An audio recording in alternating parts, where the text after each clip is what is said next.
And here comes the Phoenix Suns. Here we go. Right now, they are the 10th seed, and they've made the play-in officially. Now, the record is tied with the Dallas Mavericks, who are tanking or skidding or on the downfall, whatever you want to call it. But the Phoenix Suns have now officially jumped into the play-in. And fellas, as we know, they have vested interest, heavily vested interest in winning because, well, they don't own any of their first-round picks. Winning what? Winning. The championship. The championship. Winning the championship. Oh, they do.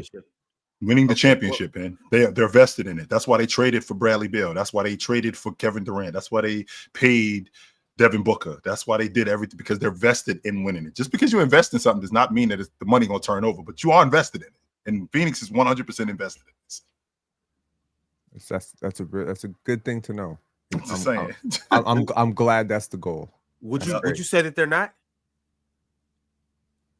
I mean, what did Mars say the other day about the Nuggets? They're not serious. They're not serious. He did say that they're not serious. I don't know if the Phoenix Suns are serious, but I mean, congratulations, they're in the play-in. It's nice. Yeah, and so obviously, once again, they don't have their draft picks. Once again, Kevin Durant is on the line, and also, once again, they put this crew together to win, albeit it hasn't been the best. But fellas, I gotta ask you guys: can they make it out the play-in? No. Ron, I said it when you told us you was making this the topic. This is going to be a very short episode. I know Chill doesn't think the Suns are doing anything. I know I don't think the Suns are doing anything. I know damn sure Penn don't think the Suns are doing anything. None of us think they are doing anything. We're all going to say no. You're going to try and convince us they have a prayer when you don't believe they're going to do anything. We might as well just start talking about the other teams. None of us believe this team is doing anything wrong. Swiper doesn't believe they're doing anything. Who are we talking about? Nuggets, the Phoenix Suns. Are the Phoenix Suns making it out the play-in, and do they have a shot? I said, whoa. I was here for everybody said they're not making the play-in. Just to be clear. So they're not doing anything. No matter what. I told you, Ron, we're done with the Suns in 2.5 minutes. None of us think they're doing anything. Yeah, are you in a good mood? Well, I'm not gonna lie to you. I think the audience needs to know this. And I wish Mars was. He's a Gen Z. I wish he would get into this more. Solo Leveling is one of the best shows I've watched in the last year and a half. So I'm in a great mood because of that show. I made it through 23 episodes. The next one's coming out tomorrow. I can't wait. There's 2 more episodes in this season. Penn, it's fantastic television. I mean, you as a filmologist should love it. Solo Leveling is one of the best animes I've seen in years. I don't watch anime. Ron, Solo Leveling. So Ron, to appease you, really quickly. It's not to appease me. We're talking basketball. Let's talk. Can we talk about actual competent basketball teams? You know what sucks? About this? Kevin Durant is a top 10 player in the NBA. 100%. Devin Booker is a top 15 player in the NBA. Right. The Phoenix Suns are supposed to be one of the better teams in the NBA. That's not how basketball works. I know that's not how basketball works. Let me finish what I'm saying. Albeit they haven't had the best year so far. Now, the Phoenix Suns, they're on a 2-game winning streak. They have now jumped into the play-in. Once again, they have 2 top 15 players. They may play the Sacramento Kings in the first round. They do not. And then after that, they have a chance to beat either the Wolves or the Clippers. Now, if you guys sit up here and tell me that you guys don't believe that Kevin Durant and Devin Booker can win 2 games in a play-in scenario, all right, y'all got it. Y'all got it. Yeah, we you choose to believe in names. The Phoenix Suns are winning those games. I choose to believe in the guy that you guys hype up every single day. The guy that you guys say is the greatest scorer in NBA history. Ron, look me in the face and tell me you believe in Nick Richards. It's not about. But the only reason it's about the guy that you guys hype. But the only reson they're even in the play-in though, because the Mavericks are decimated with injuries. So even the fact that they're in is because of injuries. They're not beating. I'm not gonna lie to you. If Sabonis is help, they're not beating the Kings. That's it. Nick Richards versus Sabonis. DeRozan and Levine, no, they're cooked. We don't need DeMontis. They're only in because of the tiebreaker. Can we be honest? They're more likely to drop out of the play-in than they are to make it through the play-in. I think there's They a can chance the still Kings get the could 11th beat them seed. without Sabonis. Like there is no guarantee they even make the play. Yeah. This team Ask is the way more Cavaliers, Pin. Ask the Cavs if we can beat them without the money. Malik Monk, put some respect on Malik Monk. They're way more likely to just fall back to 11 than they are to win 2 playing games. Well, Someone sent a super chat. Someone sent a super chat about it earlier. Their schedule from now to the end of the season is Cleveland, Milwaukee, Boston, It's Minnesota, crazy. It's Houston, crazy. Milwaukee, Boston, New York, Golden State, OKC, San Antonio, and Sacramento. Oh damn! They damn near Oh, might my not win God. it again. Are you kidding me, This Ron? 2-game winning streak might be the last time we see them win. The team sucks. If y'all were locked in to chill, y'all would know this already about the rest of the season and who they play the rest of the season. Y'all would know this information already. Lock in But and yeah, chill. we all agree. There we go. We all agree. This team isn't doing anything. Mhm. They have Kevin Durant. They have the Devin tragedy Booker. of this is They're still not doing anything. because of the title. A lot of people are not going to click in, but I see the future. Just like I saw I'll Kate be Cunningham right game back. winner last night, I see the future, right? Just like I saw Finesse West not making it out of the first round a month ago, I see the future, and I can guarantee you this is going to be a good episode. Yo, I'm running a poll right now. I want you guys to talk to us. What will happen in the play-in with the Suns? They'll lose their first game and obviously go home. They'll win one and lose the second game. They'll make it to the playoffs. My bad. I said they'll make it to the play-in. I meant to say they'll make it to the playoffs, which means they'll win 2 games, and then they won't even make the play-in. So y'all talk to me. Y'all let me know how y'all feel about the Phoenix Suns and Kevin Durant. I mean, Ron, let's be realistic though. Okay, I know what Marsh just did, tried to shut down the whole title, shut down the whole episode and everything. But I'm not gonna pretend like the Suns can't beat the Kings. They just beat the dog out of us. You know what I'm saying? Just not only a couple of days ago. I mean, yeah. Did they? They just beat you guys? Yeah, they beat us. No way. They with Nick Richards? Okay. Yeah, no, they beat the shit out of us, Ron. But they just beat us a little bit ago. The only thing is, Ron, that to Mars's point, the rest of this schedule is really tough. But I mean, this is a basketball team. Let's say it right now. I could see them beating us and then beating the Timberwolves, maybe. I don't know, but they're not beating I don't think they're beating the Clippers. So it is a possibility. It is a possibility. Hang on. It's not that the rest of the schedule is tough. They literally have the toughest schedule remaining for the rest of the league. They are number one, numero uno. We understand it, but it's still a possibility. It's just basketball. Yeah, they're in the NBA, so you know they got a chance. They're in the conversation until you're mathematically eliminated. You got a shot. So yeah, Phoenix got a shot until they don't. But yeah, they're not going to do anything. We know they're not going to do anything. Ron knows they're not going to do anything. But they are the title. So shout out to Phoenix.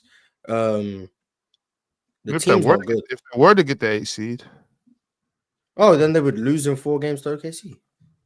3.5. Like no matter, the best case scenario for them is they just get swept by OKC. That's the best thing that happens to them this year. And Devin Booker's not been a top 15 player in the league this year. So if are there 15 players in the NBA this year better than Devin Booker? Yes. That have played better than him, yes, absolutely. That This have played season. better than him, but Yeah, that's what Joe Yeah, asked. He but- said, are there yeah. 15 players that have been better than Devin Booker this year? That's- That's also what I said too. That have been better than Yeah, Devin but you, Booker. say I'm that, sorry, you, yeah. you can say that, Swiper, but it's not 15 players you would take over Devin Booker. There are 15 players I would take over. It's especially like for your Nuggets.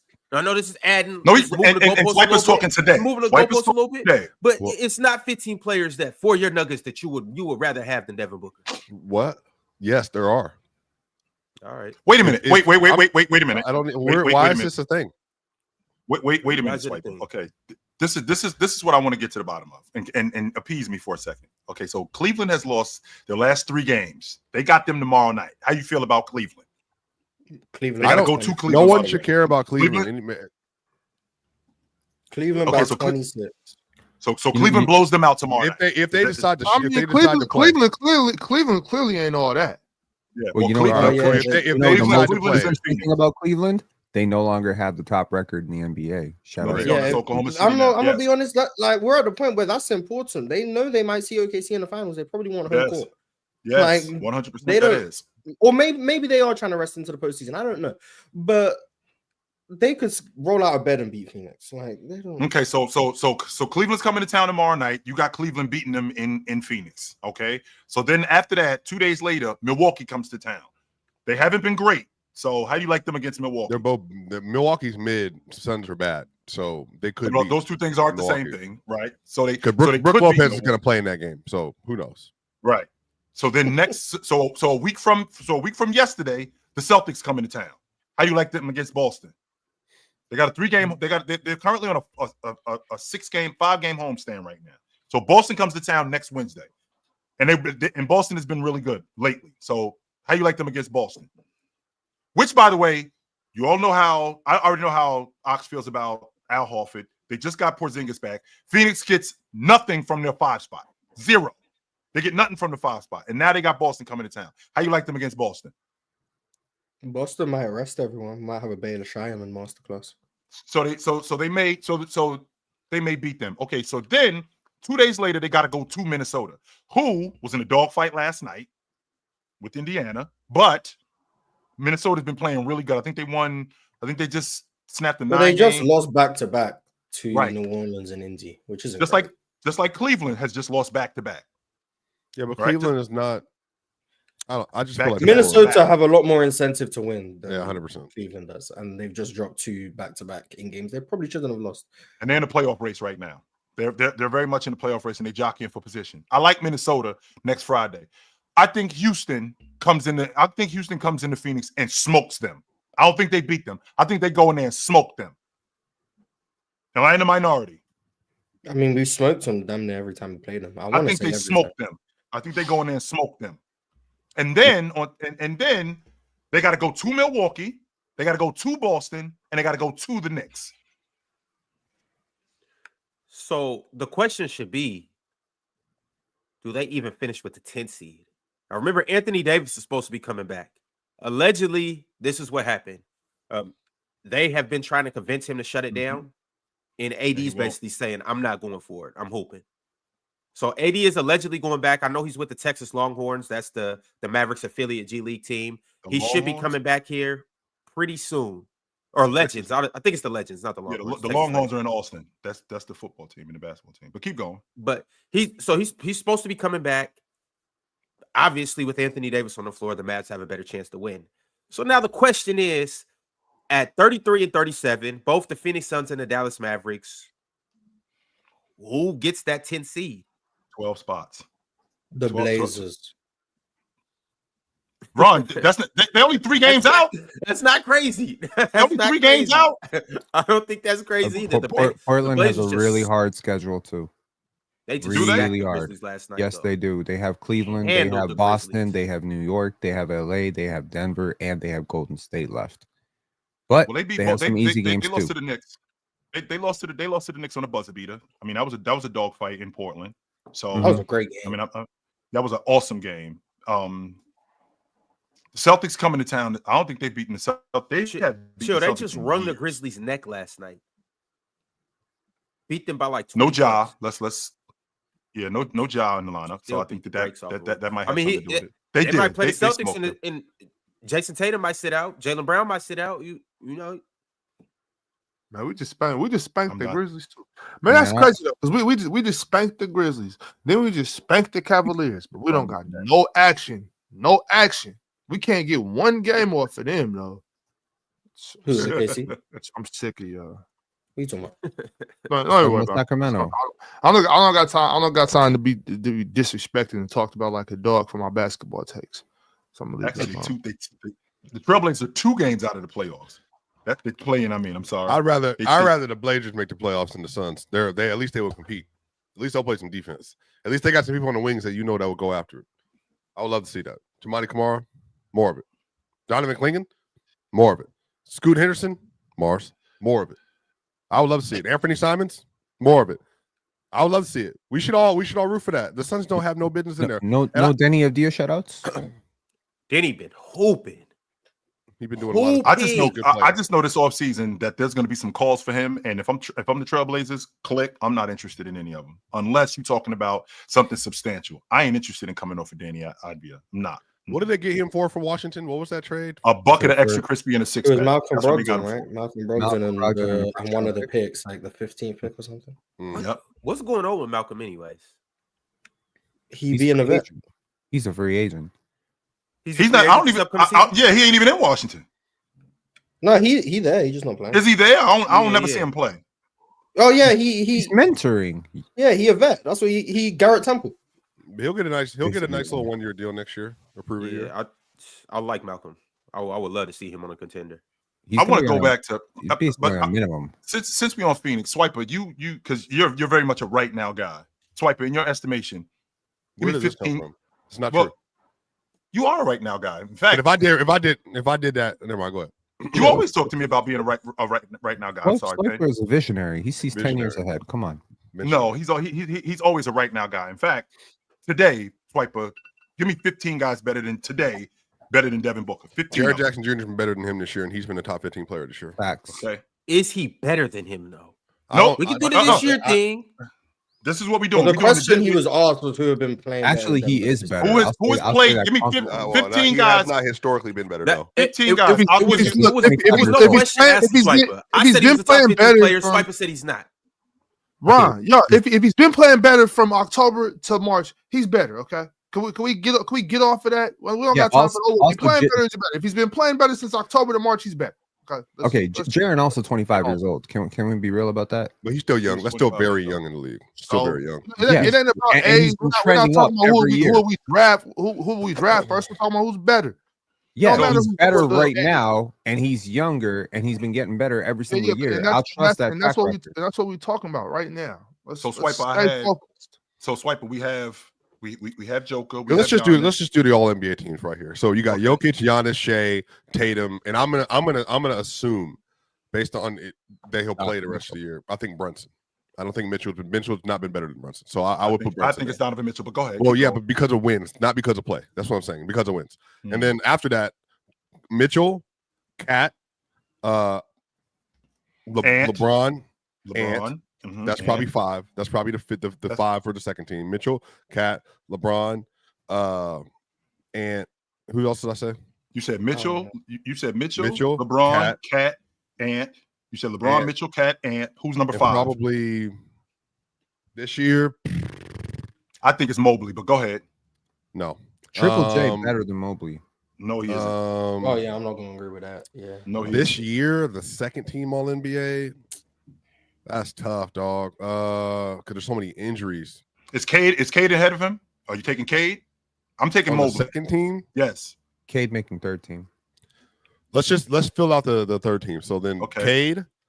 Okay. I think Evan Mobley makes third team. we got to fill out the second team first. I know, but We I'm only trying got to figure out okay. who's all Okay, so left. Cade, Cade, Evan Mobley, I think Darius Dame. Garland.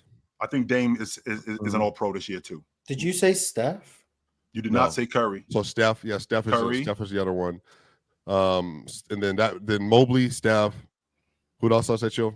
You didn't. Mobley, Cade. Steph, Mobley, Steph, Cade. Garland. You said Garland. Garland. You didn't say KD. And you ain't said you haven't said JJ yet. Well, I'm trying to figure out where I'm slotting JJ is what I'm saying. Like, I don't know if he's probably going to make the third team. And then that means second team might end up being like, it could end up being Mobley. You because said of the Cat. wins. You said Cat. Yep. He did. Yeah. He did. You know what? Cat I on could second actually see a world where they vote Mitchell and Mobley second team because they're going to win 65 plus games. Hmm. But then Jada's going to get third team All NBA votes this year too, but he's not going to make it. Mm-mm. So that might Has end up J Dub been better than Devin Booker this season? man. I mean, I think here's the thing. I think that, and I'm saying this matters. I think being able to be insulated within a very competent defense where you don't have any of your disadvantages, they cannot take advantage of. And he's been one of the best wing defender, on-ball defenders in the NBA this year. So I think like you can make a floor argument that he's been better. Mhm. Because Devin doesn't have that ability to do that. And then Right. offensively, he's been really good in spots. I don't think he's been better offensively than Book, but he might just this year he might just have a much higher floor than Devin Booker. But I think that's his- also I think because his- of team So why does that argument not bonus- exist the for Evan bonus Mobley? too. Why does that argument? What? One more time, Pen? Why does that argument not exist for Evan Mobley? He's not playing with good defenders. He's not playing No, with I great think offensive Evan big. Mobley. I think Evan Mobley is either the first or second best defender on that team, depending on what you value. So it just depends. So I think I really like Jared Allen though. So I think that like you could make an argument that he is the reason why their defense is what it did because they don't have POA defenders over there. They just got one in DeAndre Hunter, and he's like I would say a B, like an 80 at best at that. And then Dean Wade can play too in those spots, but I'll say Evan Mobley's more important to that. That's tough, man. I'm not gonna lie to you, bro. So to get back, KD making second team this year? I don't think KD's an All-Pro this year. Yeah, Chill doesn't think he should make the team. Yeah, so me and Mars got into that. I don't think KD's an All-Pro this year. Who's been better than Kevin Durant? He had Trae Young. I had Trae Young on the third. I had Trae Young. He's not been better than Kevin Durant this year though. At all? No. He's KD, man. He just don't do anything apparently. Well, he does a lot. I'm not going to argue that. I'm not going to argue that. But so does Trae Young. I'm not just going to dismiss Trae Young and what he's done this season. Yeah, but Trae Young's not even having the best offensive season like of his career, like let alone. Like, why do I have to have the best offensive season to be an All-Pro? I don't because if you're comparing, normally if I'm better than you offensively and defensively, and our teams are just as good as each other, and I'd argue the Suns are better than the Hawks. Yeah, normally that's a good enough recipe. Scoring more on better efficiency this year. Obviously, like the rebounding and stuff is there. He's a better defender. He's a more impactful player on the court this season in particular. Yes, this season in particular. Sure. Yes. Mm-hmm. So the defense has never been a question. I won't.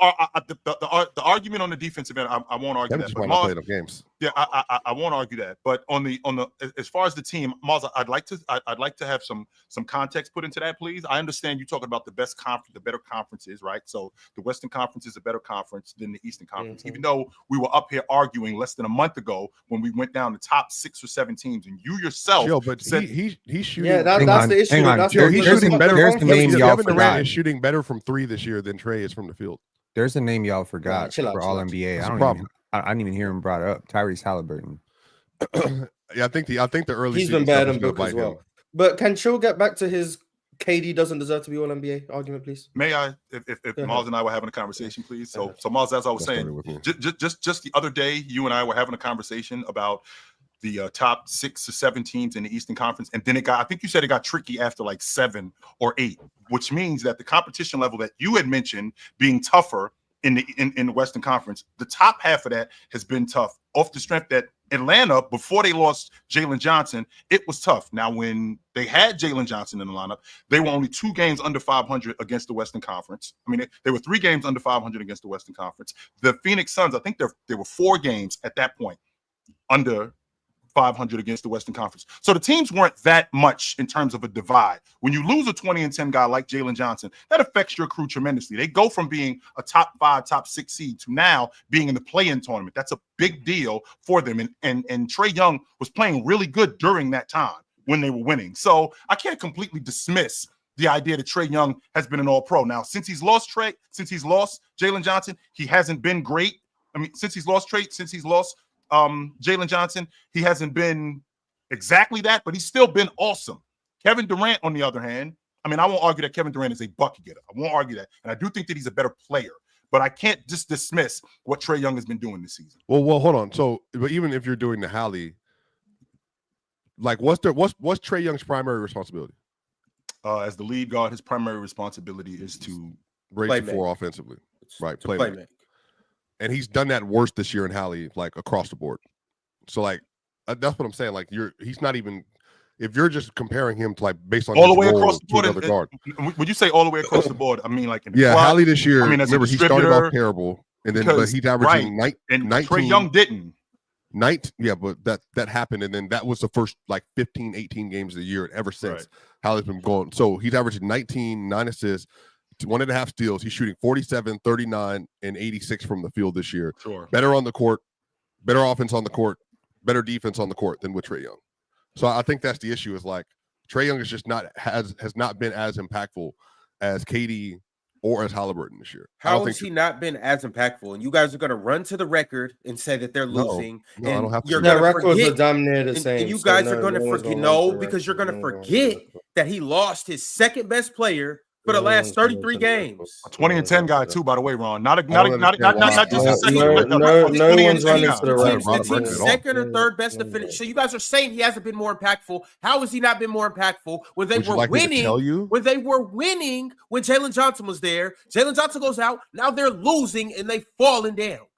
Well, how has he not been more impactful? Just to be clear, though, I'm going to do the same thing. 12 damn near. I'm going to do the same thing that people are doing to explain why SGA should win MVP this year, which is how dominant they have been when they've been on the court this year. When I'm saying that Trae Young, relative to his peers, he's been performing and impacting less than Kevin Durant and Tyrese Halliburton. Like Ron, they're not as good. But y'all just shat on Kevin Durant for the whole. Ron, this shouldn't even be a show. They're not winning. They're not this, and this. And if Kevin Durant is everything that you're saying he is, why aren't they winning? Christ. And then, if KD is more impactful than Trae, why aren't they in the playoffs? Are we serious? What? No, because look, I'm not making a Trae and KD debate. But that's what the conversation is. So you're just that's what the conversation is. I'm saying the same. You guys are the same level of accountability for team success that you're holding to Trae. You're not doing that same thing with KD. I'm saying, which by the way, he said he's more impactful. You're the one who said it's about wins. No one said that. You said that. Well, what so is you're applying the logic that no one else said, and I say, well, based on that logic, so Swiper didn't say it. So Swiper didn't say that they're losing. So Swiper didn't say he didn't say that. Swiper did not say KD yes, he did because of wins. Swiper did not say that. Okay, well, what does impactful lead to? Being impactful. What exactly does that lead to? Wins. Towards the goal of winning. It leads to wins. Okay, then. Once again, exactly that. Impact towards winning. Wins.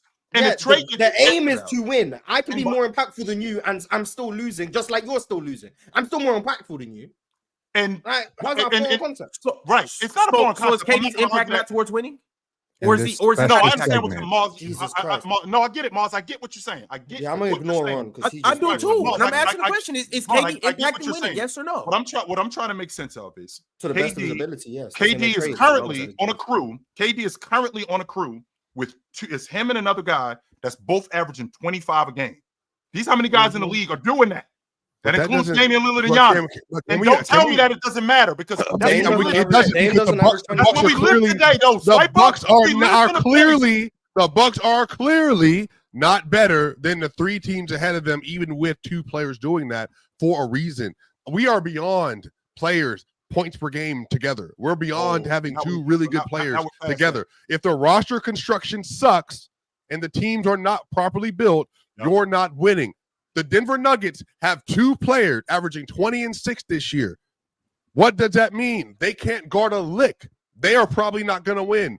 You need more than that to win in this league now. That's what I'm telling y'all. Like, win what? You need more than that to win the NBA championship. Not to say to win, Swiper. Don't do that. Your boys are game out the second seed in the Western Conference. The Suns are not good. The team isn't good.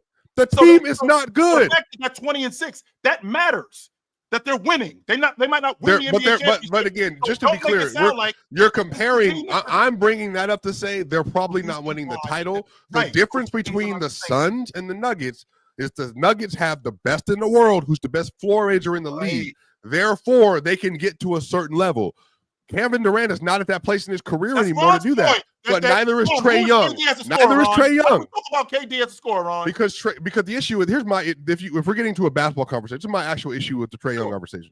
I can get with him being an all-star in most years. I can get with him being all NBA in most years. But the issue is if you cannot, as a point guard, do better than being one of the worst defenders in the league, which he is, and then also being an inefficient shot chucker all season for whatever the reason is, you are. That's what he is. I'm just telling you, this year. This is not Trae Young in his career.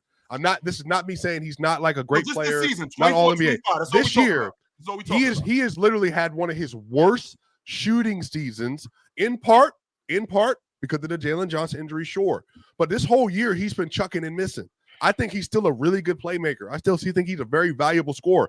But if you're telling me that my lead point guard, who can't play defense at all, is shooting 40% from the field this year and was shooting 39% from the field up until like 3 weeks ago all season, I'm going to say that's a problem, Chill. Because the difference is it's not like that's who he's been and made the All-Pro team. He's never been a 45, 46, 47. He's always been a 42, 43% guy. That's who he's been. He's been an inefficient guy. What are we Okay. talking about? There's like 9 guards who have a better case than him. So 9. we got. So even just the last several years, he shot 43 last year, 43, 46, 44, 44. Zilch. This is his worst shooting Nada. year his entire career this year. Swiper, we entire understand that. Like you keep saying that, and we all know that. First off, like to Chill's point, we all know Trae Young has not ever been that efficient in terms of making shots, and we all know this is one of his worst years. The point I was making and why I tied KD into it is because if he was the 4th or 5th seed, like how they were before Jalen Johnson got injured, the tune would be completely different. And No, you guys it would be wouldn't. saying he's It'd still be impact. like the and you 12th guys team. would be saying he's more impactful. Why Jalen do you Johnson think I goes haven't out- had Donovan Mitchell first team All NBA this year, Ron? With Jay- all the wins. They're Donovan- winning more than anybody else except for the Thunder. I don't have him first team All NBA. Okay, and that's cool, but his argument and Trae Young's argument is completely different. But you just said It's- if he was the it's- 4th or 5th seed, I wouldn't be saying this. I would be saying this. We're You spending have to all play this better time than other talking about people. Trae Young, and we're not talking about Vita Zubas. We're not talking about Pascal Siakam. We're not talking about a lot of players that have a better shot at All NBA than Trae Young right now. Let's respectfully, Trae Young got zero chance at All NBA. I can get with Zubac does not have a better chance. Siakam, I could get with. What? I'm Yes, he sorry, does. doesn't. Yes, he just does. How Kevin does he Durant not? have a better chance Okay, than Hornets. The whole time we've been talking about wins added, et cetera, et cetera. Look, wins are created as a team, but if we can extract wins individually, the best way to do it is probably win shares, one of the win share models. If we're going to look at Dunks and Threes win share model, here are the players who have added the most wins individually.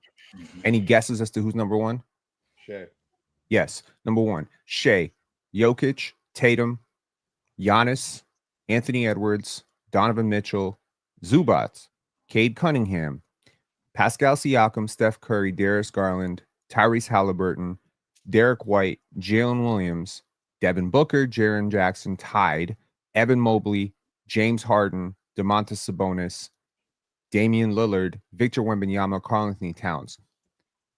We got to go really, really, really far down this list past Peyton Pritchard to get to Trae Young. So I'm just saying, if you're going to talk wins, you're really going to lose that argument. With Trae Young, you're talking legacy and hypotheticals. What would have happened, could have happened, should have happened. But the field goal percentage is a fact. The wins are the facts. Their record is a fact. Can't deny the facts. And no, he does not have a better chance at making All NBA than Pascal Siakam or Vita Zubas. Okay, then neither does KD. No, I didn't argue that. I don't think KD's All NBA. And Why are love y'all KD. like this with KD? What is it about KD that makes you feel this way about him? Feel what way about him? That he's not you. All NBA? I'm talking about Ron and Chill. Yeah. The same thing with Kevin Durant. The same way you feel about Trae. I don't know. Same It thing. can't No, it's be. the same thing. It's the same thing. It can't be. I'm saying it can't be. Because It- you're telling me. it's So not. just to be clear. So I just for context. So you're telling me that a dude. Let me get back to my screen. Okay. So you're telling me a dude this year who is averaging. Let's see what he's at right now. 26 a game. That's what KD is. He's at 26, 6 rebounds, 4 assists, 1 block. He's shooting 53% from the field, 42% from 3, 83% from the line. And he has a 59.5 effective field goal percentage this year. And he's also been one of the best rotation weak side defenders in the league this year. And to be and honest the best with you, defender on the roster outside of 100%. Ryan Dunn. And if you look at the numbers, there's no reason why KD should not be in this conversation, none whatsoever. I just feel like KD as a player, the fact that he's gotten older, he just doesn't move me like he used to. He still moves me as an All-Pro. I'm not going to argue that. But what I'm used to seeing with KD, the scoring, the burst, it just doesn't look the same. And I feel like that there's guys in the league today. That doesn't mean that there's plenty of guys in the league today that are better. But there's guys that have grasped my attention a little bit more than KD has. That's all. So how did you feel about LeBron up until like 2 months ago then? Not even 2 months ago. How about a month ago? I was like, I think I had James at 13, maybe. I think I had James as a 13, but I'm when talking about James, 1 minute James is old and he can't do it and he's washed. Now we get this stretch where he's player of the month, and all of a sudden, well, is he still legit? Does he still have the goods? I really don't know what to do with James, to be quite honest with you. I really don't know what to do with him at all, because 1 minute I think he's over, and then the next minute he shows me that he's not. If we're being completely honest, that first stretch of the season, I think you can make a really solid case he was not a top 20 player in the NBA. 100%. When you factor 100%. defensive impact. Yeah. So I don't know how you got the third team All NBA, because Anthony Davis was carrying. Oh, 100% he was. Okay. This was in January, that right in the middle of January, that I started feeling better about him. But during that stretch where he was like 17-7 and 6, and they were barely winning games, I was like, man, I'm okay. So Styles asked a good question. Would you have taken Trae Young over LeBron at that point? Yep. Yes, I would have. 100%. Yeah, I would have. Yes. But over the last 2 months, I feel like the jump is like top 5 player in the league. So it is really like the defensive impact, the Lakers' success, implementing Luka. He's just been so good. I think what we're getting confused is a guy being a better player and how the guy is playing at that specific time. I don't playing better than Trae Young still. I don't ever think that James or Trae Young has ever been better than James. I'm not going to argue that point. But there was a stretch where Trae Young was playing really good. And if I had to choose between these two guys, because I felt like James was on the other side and it was over, and I had to choose between these two dudes right now. And at that time. But even James over the hill early year was still better than Trae Young. Still? Yes. We do this thing where when a player regresses and someone else isn't regressing, we seem to think that the player regressing is now worse than the other player. It's what got Cat first team All NBA love, because he was playing better than people thought. Doesn't mean he was playing like a top 5 player. He was just improving in a way that other people hadn't, or they had stagnated. So it's like, oh, this guy's improved. This guy hasn't really lived up to our expectations. So this guy must be playing than that guy. No, Right. that's 2 not months. how that 2 works. months. That's what I just said about Devin Booker. Hang on, 2 And months. Yeah, but 2 months into this what you season. said was that you're not taking these guys over Devin Booker, which is a different question to how good are they playing this season. If you want to make the claim that Devin Booker this season is playing like one of the 15 best players in the sport, then go ahead and have that conversation. But what you was trying to say is that even if these guys are playing better than Devin Booker, you wouldn't take them over Devin Booker. That wasn't a question Chill asked. That's why it's like, okay, that's the question I asked. You always we was answering Chill's question. Like, you're doing this thing this episode. The question started with me. I started the conversation. It started with me and Swiper. Yeah, you said KD's a top 10 player, Devin Booker's a top 15 player. And that's where it started. Then Swiper said Devin Booker hasn't been a top 15 player this year. That's what he said. Then Chill said, can you name 15 players who have been better than Devin Booker this year? Then Swiper started going down the list. And then you did this thing where you start inputting what you're saying into the conversation when that's not what Swiper was talking about. Marsh, you literally just said, we do this thing where when a player regresses, but he's not better than this player. And yada. That's the point I was making. I said, just because somebody's playing better than Devin Booker, and maybe Devin Booker has regressed this season, it doesn't mean that these players that are playing better than him are better than him. Yeah, but I'm saying they're not. But I'm saying they're not playing better than him, not Devin Booker. I'm saying there are people who are playing better than they have in the past, and there are people who are playing worse than they have in the past. Because the player who's playing worse than they had in the past, and the other player is playing better than they had in the past, they get viewed as worse than the player who's playing better. When in reality, me falling from the top of the mountain I'm still higher than you are when you're climbing the mountain. Isn't that how that works?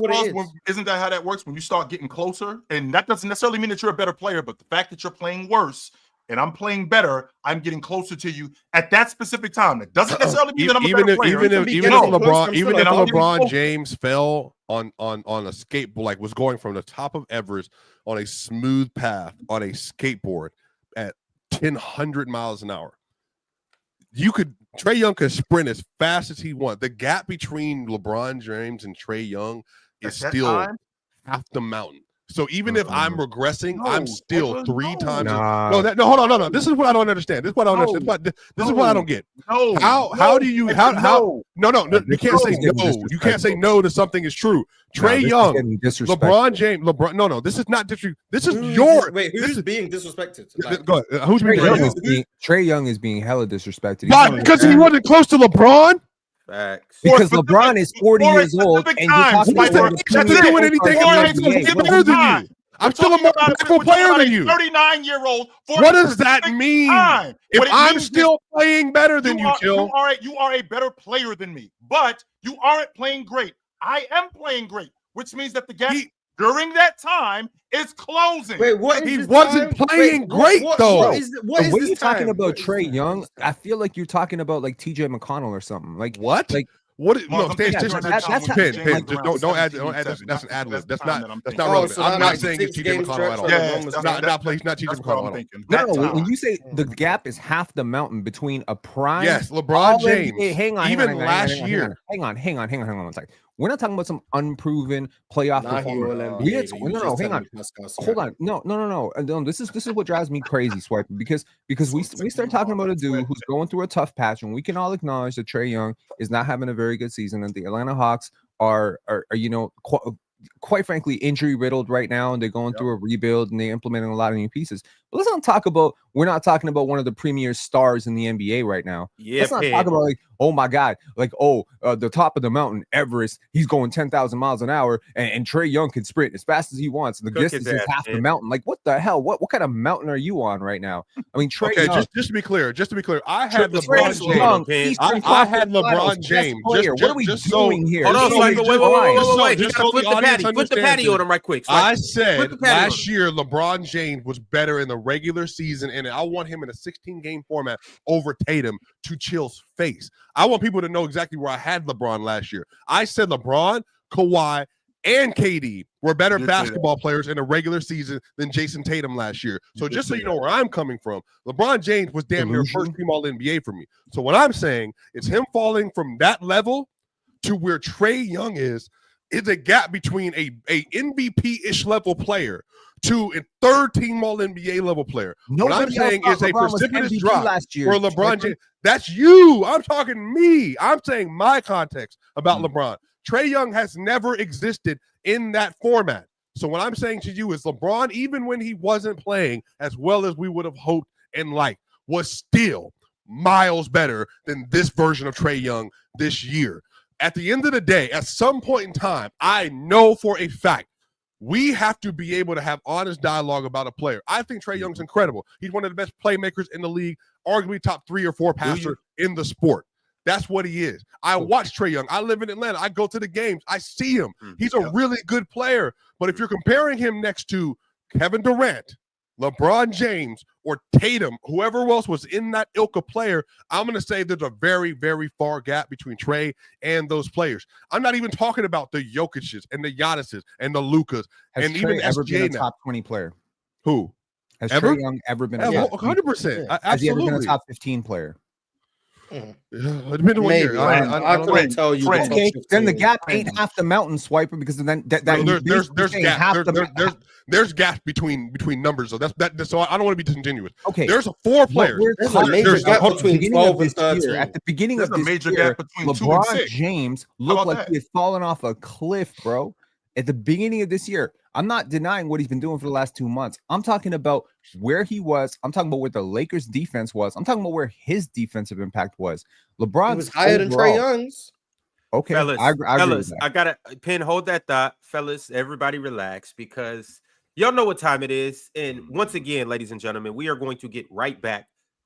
We're gonna pick up right back where we left from. But as of right now, we got to talk about PrizePicks and how you can run your game, control your game, and win your game. When you use promo code PANEL, you will get 50 back instantly when you play only $5. We are going to show you guys how it's done right here, right now. Also, shout out to March Madness. It's kicking off today. Maybe you guys might see that on our PrizePicks. But here we go, Ox. Talk to us. How you rocking today?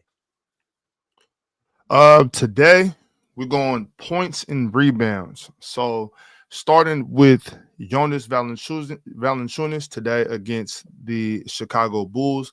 We got Jonas Valanciunas having more than 25 and 5 points and rebounds.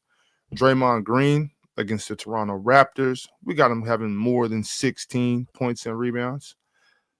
Giannis Antetokounmpo, less than 40 and a half points and rebounds against the Los Angeles Lakers. And to wrap it up, Karl Anthony Towns, less than 37 and a half points and rebounds against the Charlotte Hornets.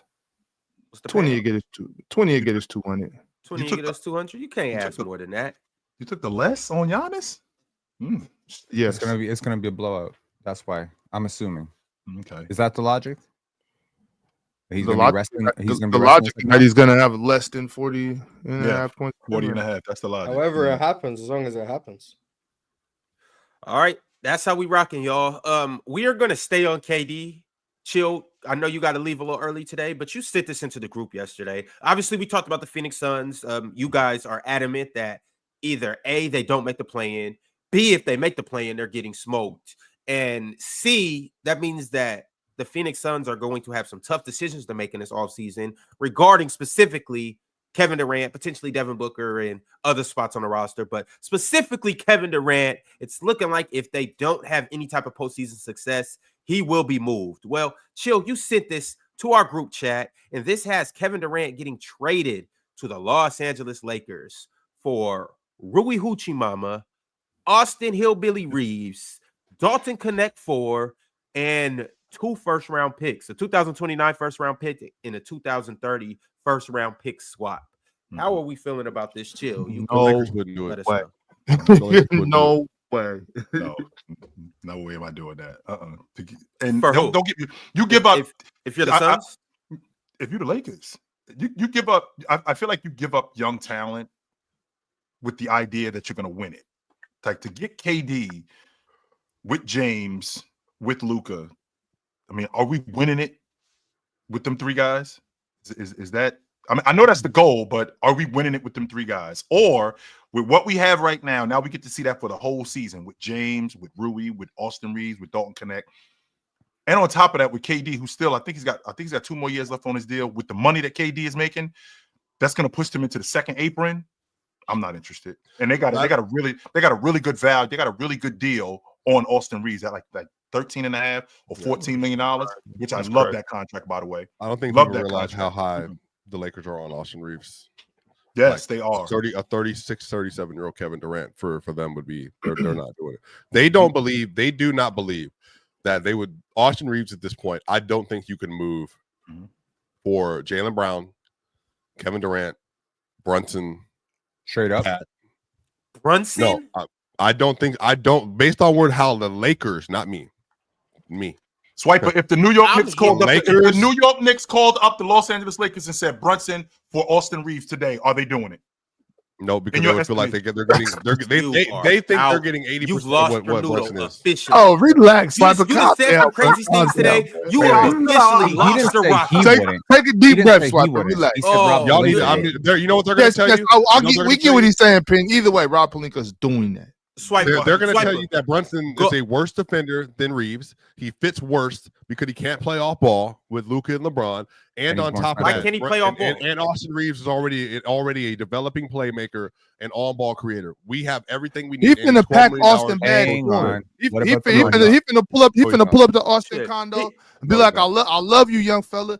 Thank you. No. Thank you for the time you spend here. He's at definitely La doing La it for Land. Jaylen Hey, Brown. I'll give you a ride to the airport. He's definitely doing it for Jaylen Hey, Brown, Swiper. I 100%. ain't taking you nowhere, but my drive outside. For Jaylen Brown, he's 100%. No, doing he's it. not. They do not think that Austin Reeves is worse than Jaylen Brown.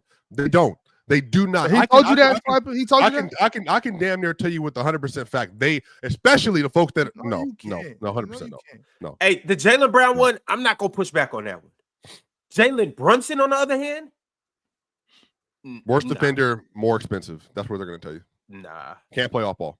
Oh For my the- God! for the Why white can't he guy play on off the ball? Lakers You is keep saying that. overrated. Why can't he? Here's my Like big he didn't. shock Like he face. didn't play with Luka before. They're going to say. I'm Off saying ball. they're going to say he's not as good of an off ball player as Austin. They're Reeves. gonna That's say what it they're because gonna you said it.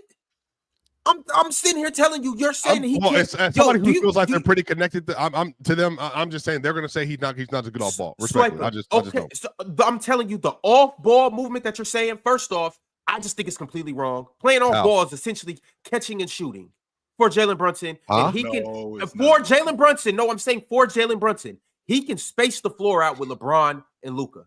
He can sit in the corner. He can sit on one of the wings, and he will. You're not helping off Jalen Brunson.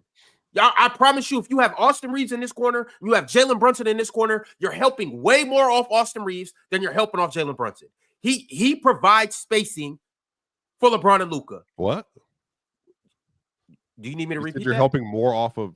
I don't think you're helping off either one of them, honestly. Both are good Okay. shooters. Okay, then. So But Brunson's also like functionally. I don't think he would play next to Luka as well either. I think some of that's going he's to be played their next to Luka concession. and been successful. I mean, And that was a way lesser version of Jalen Brunson. But Brunson went off though but it's Luka Brunson and LeBron now. Like that's what I'm saying. Like it's just I don't think that fit makes sense anyway. Personally, I just wouldn't do that. I wouldn't do it. Yeah, but it's not because of the player. Next to those two players, Kevin Durant. And I also think we passed and we're past the super team era. We passed that already. That's over. Like when the Lakers traded for Luka, they traded for Luka but right now with James, I feel like this like year and a half to 2 years, and they traded for Luka for the future that they're going to build around Luka. Like the days of dudes just jumping on crews on bomb squads, them days are over. And on top of that, we've seen what happens when KD, like what you got to trade for him and what it ends up costing your team and what you got to give up to get him. And I don't think the Lakers are interested in that. I don't. I don't think the price for KD is that high right now, though.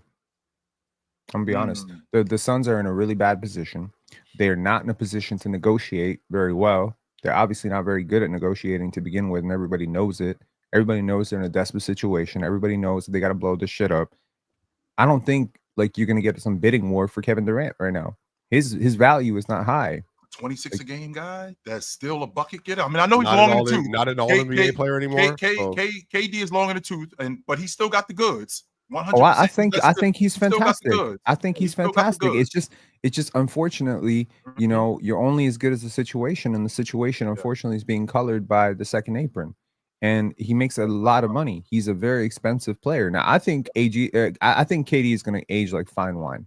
His game ages so well. It would not surprise me to see him making an All NBA team at age 38, 39. He could have one of those, but he needs to end up in the right situation. A situation which is not going to overtax him on minutes, overtax him, you know, defensively. And I think at some point he's probably going to have to transition more to being a permanent big.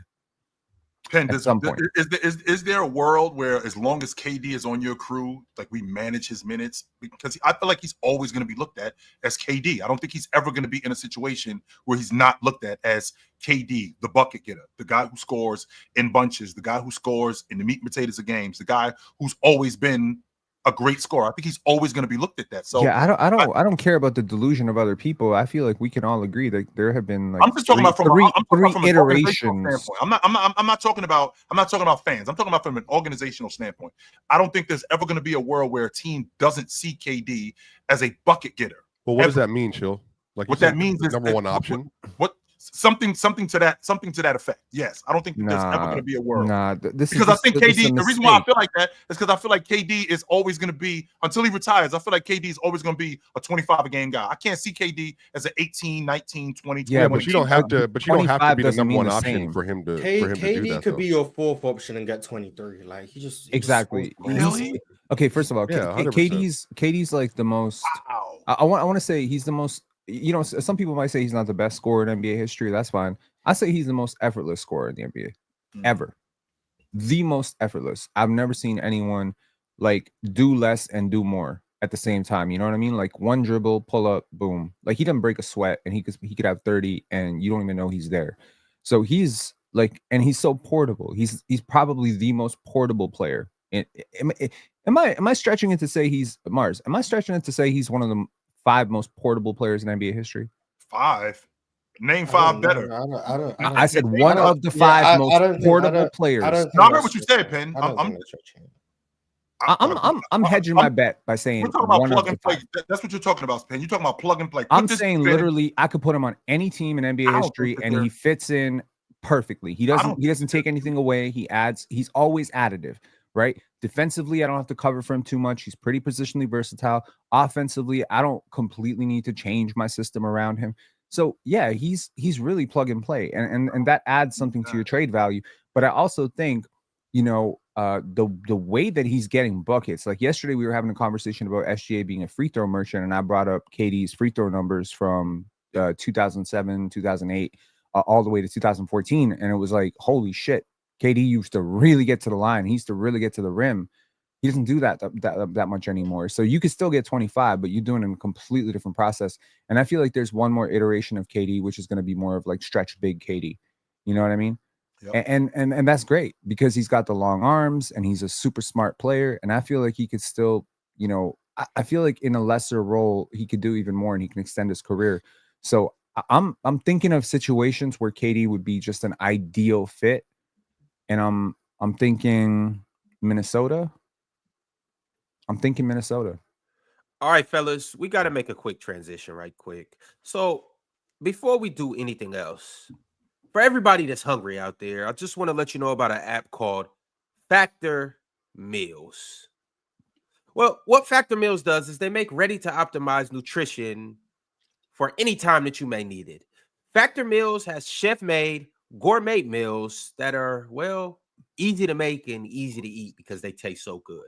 They are dietitian approved, ready to heat and eat in 2 minutes. You can fuel right and feel right no matter what life throws at you. Factor arrives fresh and fully prepared, perfect for any active and busy lifestyle. You can lose up to 8 pounds in 8 weeks with Factor Keto Meals. Based on randomized controlled clinical trial with Factor Keto, results will vary depending on the diet and exercise. With 40 options across 8 dietary preferences on the menu each week, it's easy to pick meals tailored for your goals. Choose from preferences like Calorie Smart, Protein Plus, or even Keto.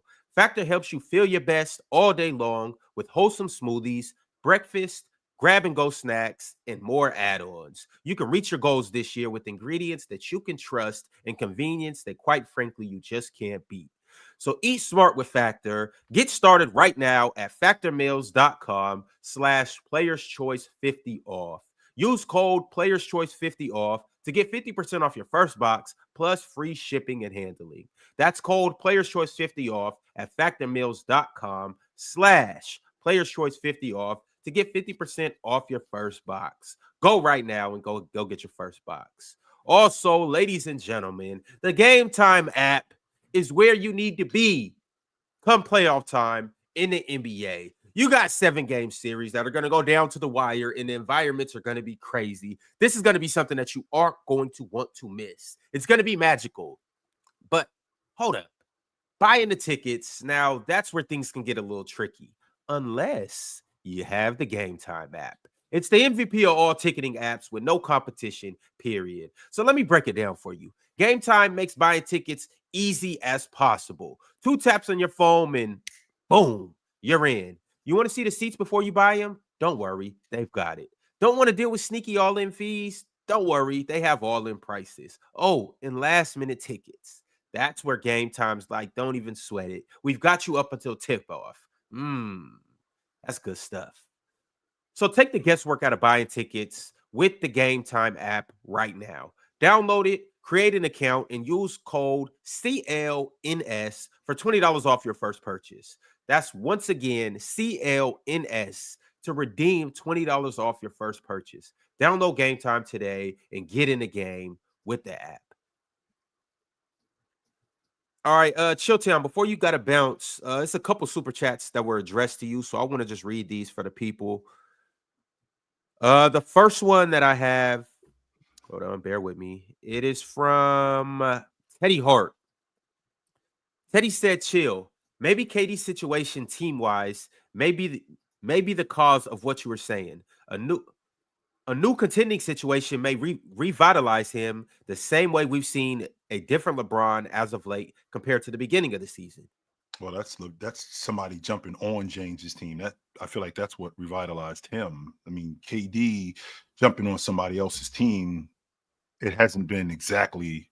I mean, and it's been a combination of things. It hasn't just been KD, but there have been some things that KD has attributed to, other teams not working out the way it could work out or the way people expect it to work out. So unfortunately, what KD is going to cost and KD jumping on a different crew, it is tricky. MTHJ301 sent through a members chat and said, "Hey, chill. ... Another Jaylin Williams triple-double." Is he going to be playable in the playoffs? No.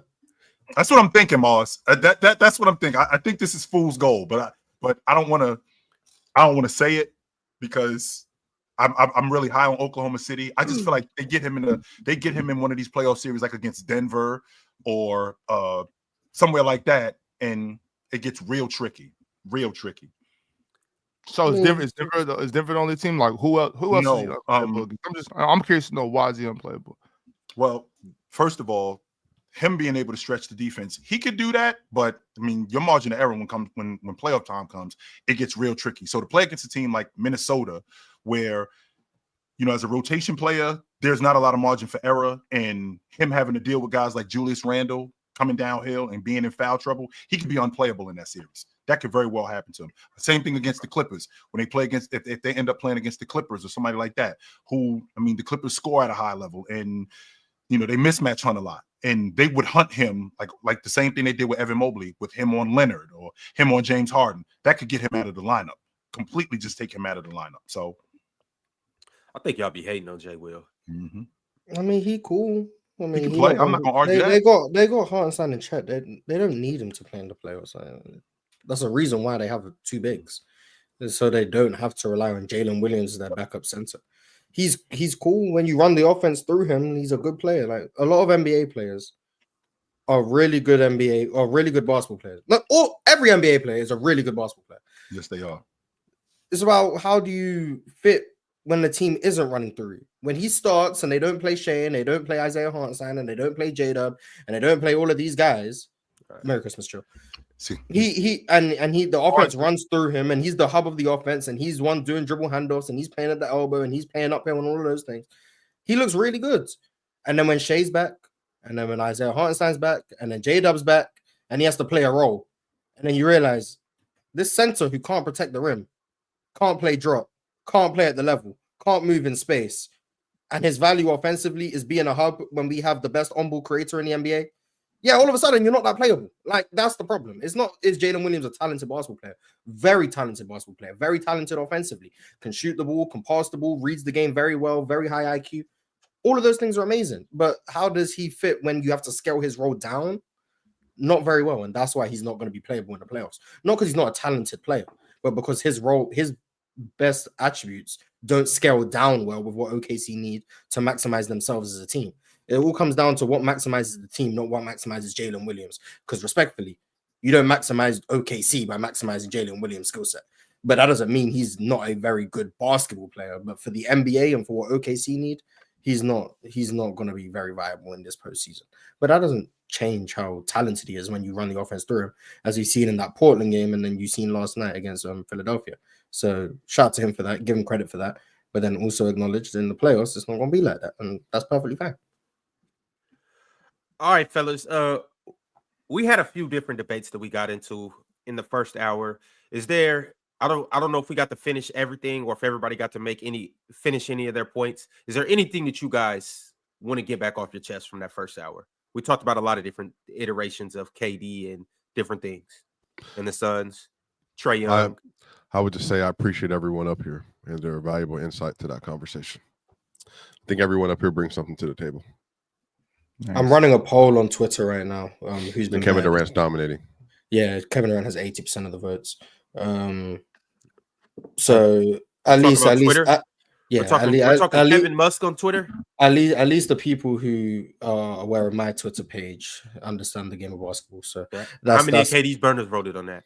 Who knows? Maybe all of them. I don't know. If I did, it would be even worse. My audience does not love Trae Young. They love. At least they know. But I think the world knows Kevin Durant's been better than Trae Young this season. I think even you guys know. But at the end of the day, debates and being different is what gets debate and arguments and confrontation and interaction. So I respect Ron for having to play that side of the fence. He does it, then he'll happily be the villain. I wasn't debating necessarily Kevin Durant, Trae Young, even though I do believe Trae Young's been better than KD. That wasn't the point I was making. The point I was making was the consistency. That's it. Yo, I just want to bring up one thing real quick. Do you know Jaylin Williams been sneaky good this year? I do. Like I'm saying this as a surprised person because I'm just looking at the numbers here on Jaylin Williams. I mean, his 3-point attempt rate is up to damn near 70%. Mm-hmm. That's insane. I mean, the percentages have been going down, but he's been getting better like clockwork. Look at his stats year over year. He's a 22-year-old stretch big, and he's getting stretchier as he's going along. And No, the play, yeah, he can't score inside. So yeah. okay, I mean, but that's actually not entirely true. Okay. I mean, the 2-point percentage has gone up from 46% as a rookie to 50% last year to 55.4% this year. He's getting better, like 5% chunks. Like I'm the reason I'm so shocked looking at this is because I actually watched him earlier in the year and I felt kind of like, damn, he's unplayable. But he's made some sneaky improvements in some very interesting ways. And I need to I need to watch a little bit more of him right now because I feel like even that block percentage, I mean, you say he's not a shot blocker, and I agree with you. He's not a shot blocker, but he's raised that from 1.2% block percentage in his first year to damn near 4%. That's an improvement. Like we're seeing marginal improvement. Yeah, he's better than he was when he was a rookie. And his 2-point percentage, I'm assuming, is improved because of mid-range jump shots, not because he's better in the interior. But he's a stretch big, so I'm not asking him to be Embiid, but that's why his 2-point percentage is better. But I still, yeah, I mean, he's a better rim protector than he was. He's still not a good one. At the end of the day, ironically, the one thing that has gotten worse in his game is literally finishing around the rim.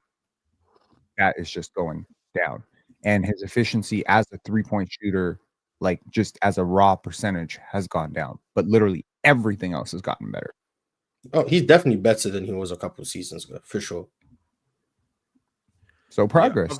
Yeah, I didn't know he was only 22, though. I thought he was like 23, 24. So I didn't know that. I thought he was older than he is. So shout out to him. I've definitely liked what I've seen with him. Obviously, you guys know Chet's been out for a good chunk of the year. iHeart had a good chunk of the year where he missed. I liked what Jay Will has brought just to the team in the absence of those two guys. I felt like he stepped in well and really just done his job. He's been a professional. He's helped that team. Once again, like nobody is expecting him to step in and be, all-star level player or anything of that nature. But like I feel like for a role player to step in and have to make up for what Chet and iHeart brings, I think he's done a hell of a job.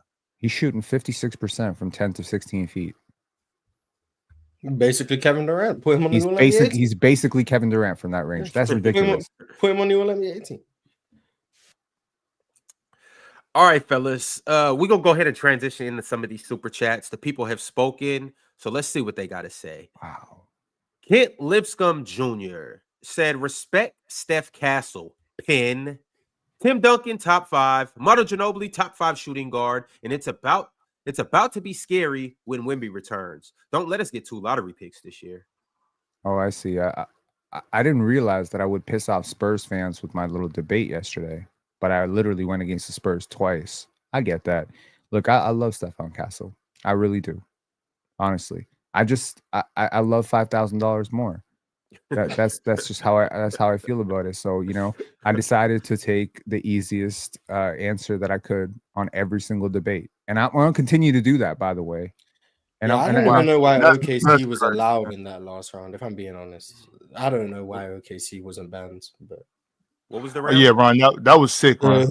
Hang on. If you could be a GM of any team, hold on. I wasn't told. Ron, that was sick. Clarify if sick out of me. Clarify. Not your fault, Pin. Like I'm not saying anyone cheated. Yeah, I'm not saying anyone cheated. I'm just saying. I think OKC should have been off limits. Let me clarify one thing. Y'all thought that we were given. I want to clarify something, and Ron, correct me if I'm lying. Y'all thought that I was given a choice of picking any team in the league to run, and that is not the case. I was literally asked, would I rather run at San Antonio or OKC? Am I wrong? That's what we're saying. So don't tell me I should have picked the Raptors or I should have picked Orlando or I should have picked whatever. I was literally I was asked between 2 teams. Oh, then I just think that's a bad question. Okay. No, Pin. I did say that in the chat, Pin, and I was completely just talking shit. I'm not saying that you saw that or you're talking to me. I'm saying I did say, Pin, you should have took the Raptors. I said I would have took the Kings, but obviously I definitely saw that. Okay, I definitely saw you. But I'm saying, but what I'm saying is like. Okay, see, that's crazy. I understand how it was poised to you. So what am I supposed to do? If you let San Antonio, if what you're saying is true and I believe you, then I think that's on whoever made the questions because I think that's a bad question. I just want to say this for the record. Everybody wants to know what I would have done if I lost. I guess we'll never know. Okay. Yeah, but well, no, Pin, it's not. We won't know until tomorrow. I mean, I know who advanced right now. Like I know, but we won't We know. all until know. tomorrow. Okay, but Ron, We what we doing all about, what know. we doing about And Zizi and Riv? I do want to clarify. About If I picked San Antonio, What I we doing still about would have Zizi and Riv? advanced. Well, they are both disqualified, which means I have to pick the battle that was the closest. Those two people get to move into that. Oh, spot. so you can let Chill go through? I respect it. Exactly. So I don't know if I'm gonna have Why are Chill they This both the forward in his second, bracket or let second Mike year in a move row up Chill here. gonna get through off a technicality. This Nah, is crazy. I'm kidding. Riv wasn't able to make it. He has a family emergency, so unfortunately, Zizi would he advance. just ZZ will advance due to technicalities. We can't reschedule it. Wow. Hang on, we can't reschedule it. Wow. We're not gonna be able to. Riv the times me just to aren't talk. gonna match up. Wait. And- ZG and Riv, what happened? Riv wasn't able to show up. So ZZ makes That it was- through. Yeah, Don't tell me. That was Don't gonna be- tell That me. was Z- gonna be the best. That was gonna be the best battle of the first round too. I mean, That's- respect shout out Jordan and to Carson. ZZ. Shout out to ZZ. At least one member of from the logo made Sorry. it through. Shout out to him. Well, ZZ. But I do not agree with this idea that Ox saying they should both get disqualified. I mean, you realize the dangerous implications of what you're saying. Who said that? Who said that? You were saying in the chat yesterday. I didn't say Yeah, anything. Ox, you did say it. I read it. We got proof. Okay. You better I go didn't delete type that nothing. comment. What you mean? When did you ever see me type that? When did those words ever come out my mouth? You want me to let pull me up the find, let me comment right now? find the exact word. You So it can was a- pull up a the- comment, but I'm so it was saying, a- but it was a I'm burner? saying, no, anybody can type anything. It's anything. It's 2025, but it's Oh, almost you got 2030, bro. Okay. Oh. Okay. It's almost 2030, Oh, bro. hats. Anything Oh, my that fault, could be my photoshopped. I wouldn't even like. I read that too, and I'm like, what is this shit? Because I Yeah, wouldn't that's- even say nothing like that. That's not like okay. some sucker shit. For real. But you On top of that, Pin, like keeping it real. I'm about to do ZZ so dirty. It's not even like. Oh, I'm not you got. ducking Oh those. yeah, you got ZZ. You got ZZ. Well, wait, but hold on. Actually, I don't even. My bad. Respect Matty Ice. I don't even know if I made it through the first. But if I did make it through the first, I'm not ducking ZZ or Riv. Like those are my Did there- dudes. And are like the- I said, I thought that was gonna be the best battle.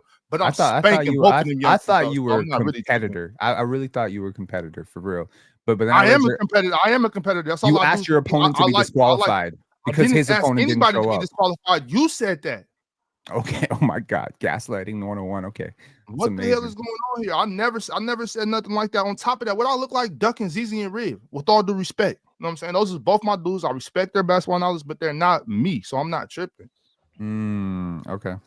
Well, Like we the will only see. person in the PCL that I'm even considering ducking is Gifted. Other than that, I'm You not should be tripping. considering ducking me. Shit. I'm not. Man. I spank you regularly, man. I'm not tripping off of that. Like, Okay. I spank you regularly. I'll be having you ready to crash out up here, man. Calm down. You No, I'm spank him into cool. a crash out. I found meditation. Oh, it's Ron. You know, I used to get a whooping. You went upstairs. That's how I'll be having Pit. I'll be having Pit ready to throw his computer. Hold on. So since Riv and ZZ are automatic disqualifications, that would mean that whoever won between me and Matty Ice automatically advanced to Elite 8, right? That's not him saying they should be. That's you. And I said it's not fair to ZZ if Riv couldn't make it. And then you said advancing without debating is an interesting concept. Passing out the participation trophies is an elite all-time high. That's you? Is that you? I didn't you? say that. Shit. I mean, I should have it's said your that. it's your Is account. that You better change your password. Maybe I've been hacked. You know what I'm saying? I don't know. I got. There's a couple people that have my password and stuff. That you know what I'm saying. So They talk like you and think like you too, huh? That's nice. God bless them. All right. All right. So I'm getting back to these comments. But if you have missed the PCL, go back and check it out. Also, too, you never know. Your comments may count towards the PCL debate. There's no So way. once again, what? Go back and comment on who you guys believe. I won told the y'all, round man. and all I of that told good you. I stuff. told you. They don't count. They don't count. This is just trying to get interaction on the videos to get more views. I know. Mars, how it works. relax. Hey, your comments may count. So go back and comment and ask or let us know who you believe won each round and let us know how you won, how they won, whether it was a sweep, whether it's 2-1, whether it's too close to call, all of that good stuff. But ultimately, you guys talk to us and let the judges know who they need to pick. But Mars, if that was the case, if Ron was just trying to get some interaction, What's wrong with that, bro? Like, there's nothing wrong with it. I'm just saying that's what it is. There ain't nothing wrong with Mark's just keeping it real. You want to know You nothing never about know. that. Mars might be I keeping it ain't fake. saying it was He a bad doesn't thing. I'm know. just making sure that everyone's on the same page. That wait, Pin, your vote doesn't count, but You what we wouldn't know want is nothing some about that. interaction so that the video can get out to more people. That's how You I never really know. work. You might be the reason why Finesse West upsets Penn. You may be the reason why Matthew Elliott moves to the round of 16. You never quite know. Finesse I mean, but West, sometimes you do know, right? Sometimes you know a little bit. I do want to say something though. I appreciate, people saying that I won or whatever, but I want to apologize for my performance yesterday. I don't think I did well at all. And I mean, you agree. Okay, thank you. Appreciate that. Yeah, I feel like I was disorganized as hell. And when Ron told me I might have to go up 30 minutes before, I was like, oh shit. I literally was preparing my debate notes and just doing brief research.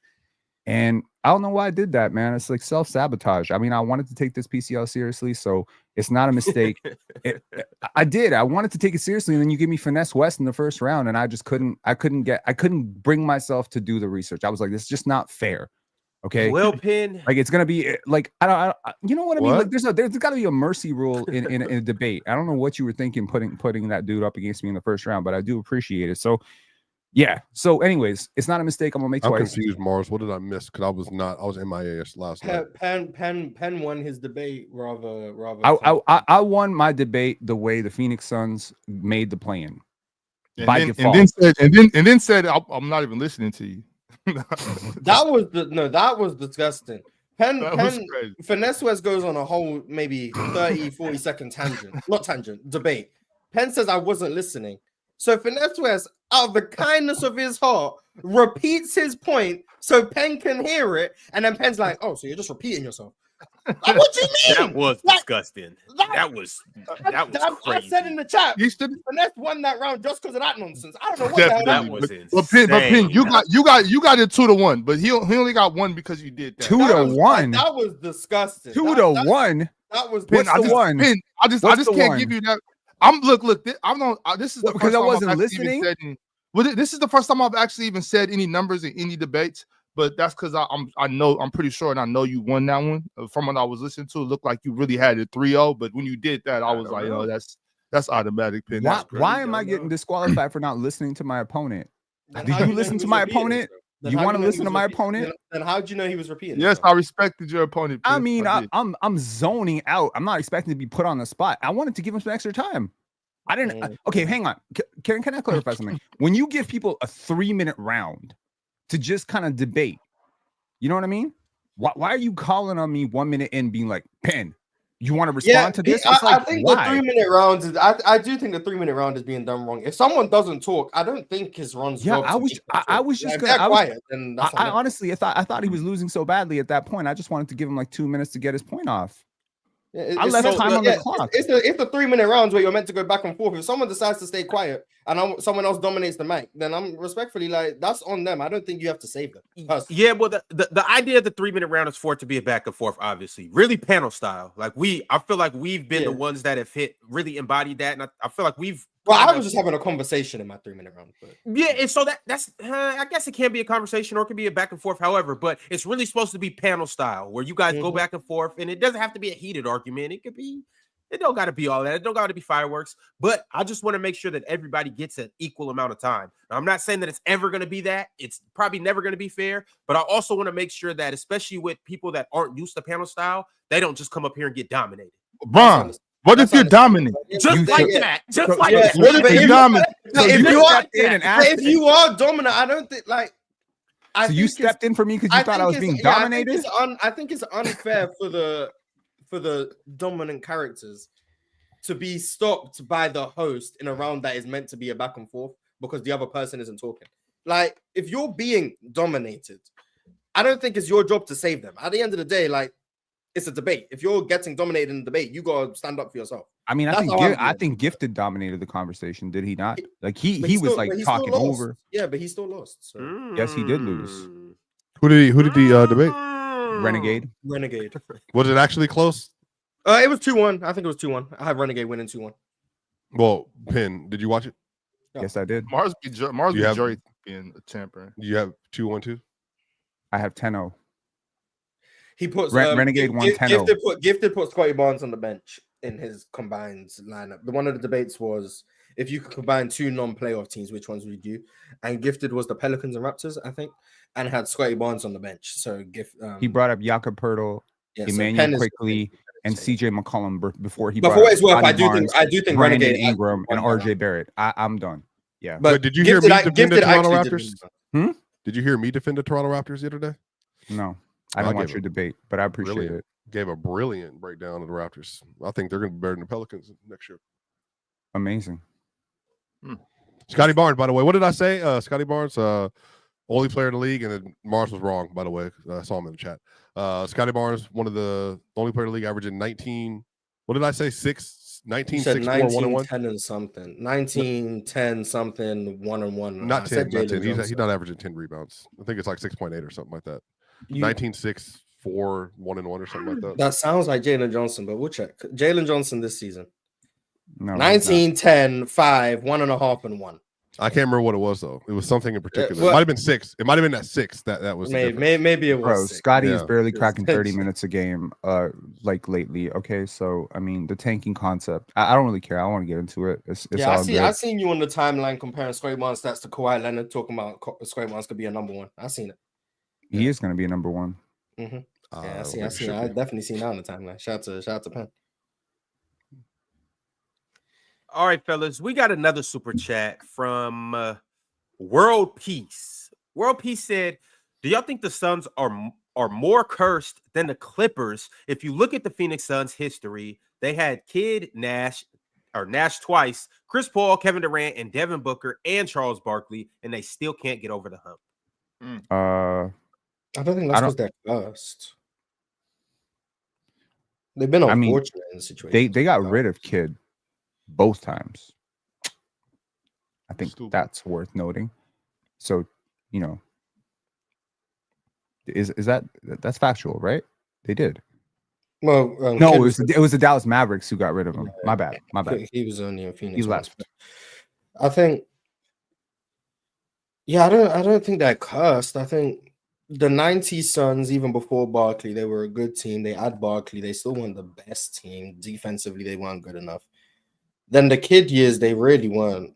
They weren't going to win anything. No disrespect to them, but they weren't. Then they had Steve Nash. That was probably their best chance to win anything outside of the Barkley year. And then 07 happened. 07, I can understand saying that's unfortunate. 06, Amari being hurt. That was probably a good year for them as well. But they obviously didn't have Amari, so that didn't help. So 06 and 07, I can understand. And then everything since then, like, I don't think they were cursed in 21. And then the KD years isn't really a curse, more so shooting yourself in the foot. They've had some incredible players. They made 2 finals runs. I feel like there's a lot of fan bases that would trade the last 30 years of their history for the Suns 30 years. I mean, it's fun. It's fun as hell. 7 seconds or less, even if you don't make... Like, I feel like... Is it fair to say that there are certain players, certain teams that had more impact than championship teams? Like, there's just certain teams that maybe, impact on the game, impact on just the memory, impact on the league. Because really, what are we talking about? Like what are we really talking about in terms of storytelling is legacy, right? And we assume that if you win a championship that year, that you are the team that defines that year, like you're the legacy of that year. But I think the 7 seconds or less Suns played such a memorable style of basketball, innovative, interesting. It was so talked about. It was so, at the time, seen as revolutionary that I feel like, okay, yeah, they didn't win a championship, but there's a lot of people that would credit them for changing the game. So that's a little bit like the Fab Five. They didn't win a national championship, but we're still talking about them. I don't remember, like, you know what I mean? Like there's an I want to say, like, from the perspective of like legacy, if that was what you were after, I feel like the Suns accomplished what they were after. They definitely were. They've impacted the NBA even up until this point. I don't believe they were more impactful than any of the champions in that era, though. From 2005 or 2006 to 2010, I don't think they were more impactful than any of them. They weren't more impactful than the 06 Heat? There we go. Good argument. 06 Heat, we could talk. We could talk about the 06 Heat. All right, we could talk about that. But Welcome back, Swiper. Shout out to the Suns, though. Indeed. All right. Next super chat I got is from Teddy Hart. He said, KD and Iceman are the only wing scorers of that caliber that weren't chuckers/gunners. KD won scoring titles while not leading the NBA or his own team in field goal attempts. MJ nor Kobe nor AI could do that even if they tried. MJ was hella efficient. I mean, he was a gunner, though. He was efficient, but he was emptying the clip.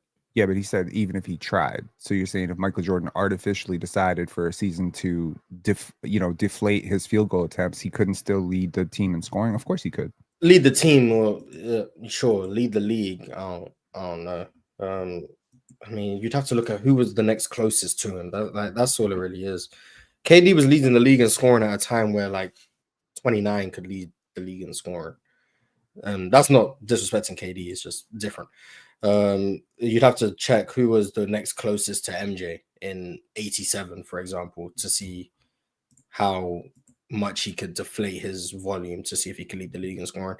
But he was a gunner, and KD is definitely less of a gunner. But I could argue KD's, and this is Ron's made this point before, but he's used it in a way that I think is weird. But I do think there is some situations where KD not emptying the clip hasn't been beneficial. I do think that's true. But I don't think KD never scoring 60 is, he can't be that great of a scorer because he never scored 60. But I do think there have been times where you probably would think KD could have shot more and he didn't. But I don't think it's a big deal. But MJ led the league in scoring by 8 points a game. He probably could lead the league in scoring even if he took less shots than someone. I don't know. But we'll never know.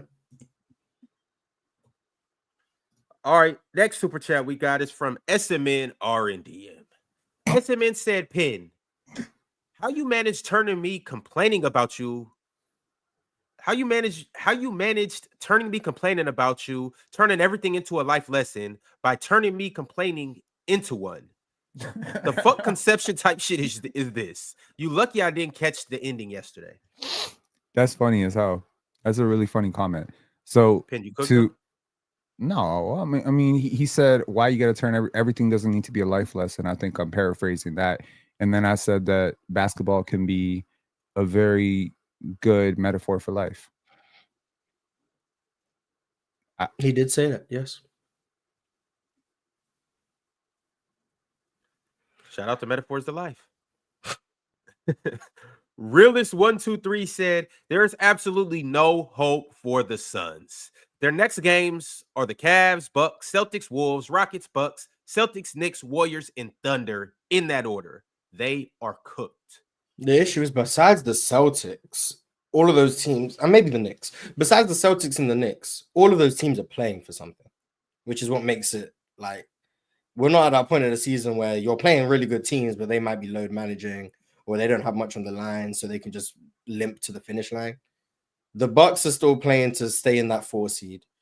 The Cavs are staying to still home court back from OKC in the theoretical final series. The Celtics are stuck at 2 no matter what they do.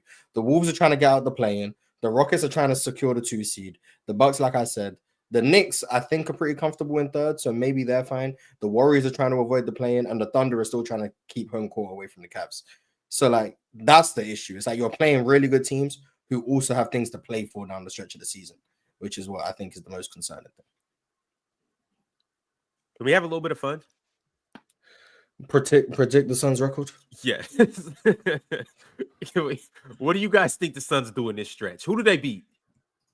I think they end the season with 37 or 38 wins. They also got the Spurs and the Kings in this home stretch too. They finished the last game of the season is against us, and right before that they got the Spurs too. So if you go 1, 2, 3. They have 12 games left. I think they win 5. I think they win 5 or 4. So 37 or 38 wins. That's right. I think they win. I think 3. 3. So, God damn, Phoenix. Yeah, maybe they are cursed. Maybe the super chat was right. This is who the Mavs have. And obviously, we don't know when AD is going to be back. But as of right now, they have the Detroit Pistons. Then they go to Brooklyn, to New York, to Orlando, to Chicago. Then they have Brooklyn at home, Atlanta at home. Then they play in LA twice against the Clippers, back-to-back nights too against the Clippers. Then they get the Lakers at home. Then they get the Raptors at home. Then they have to finish their season in Memphis. That's a lot more favorable schedule. I'll say that. It's a lot more favorable. I think. I mean, I don't know. Dallas probably ends around 36 to 38 as well. That would be my guess. And then Portland will probably end around 35, 36. And I don't believe AD's coming back. I don't believe AD's coming back. I don't believe anything that comes out of that organization's mouth right now. And they're gonna say, because I mean, look, let's just be real. They got a PR nightmare right now, so it kind of makes sense for them to be like, "Hey, look, we got the star player who's refusing to be held out," and then, But I think the fans understand what's up. I don't think anyone's looking at Kyrie being out for the next year thinking, "Oh yeah, we should really make the play-in right now." No, they're gonna tank. They're gonna tank, but they do have an easier schedule for sure. All right. Bob Wick said, Swiper defended the Raptors so good, he made me have hope for my city next year. LOL. Damn. I got to go watch this now. Yeah, I mean, I watched Penn down with his own team. So, I mean, I think people know I'm lethal at this. I'm for real. I'm lethal at this, bro. Because I built a whole case argument. RJ Barrett, Brandon Ingram, Scotty Barnes, man. Conceptually, I called him the next gen Thunder. Without SGA. Without SGA, without chat. Nice. I mean, respect Chris Boucher. Chris Boucher gonna be a minimum contract next year. Chris Boucher also. Okay, so chat on a cheap deal. There you go. Chris Boucher also a 25th percentile defender this year.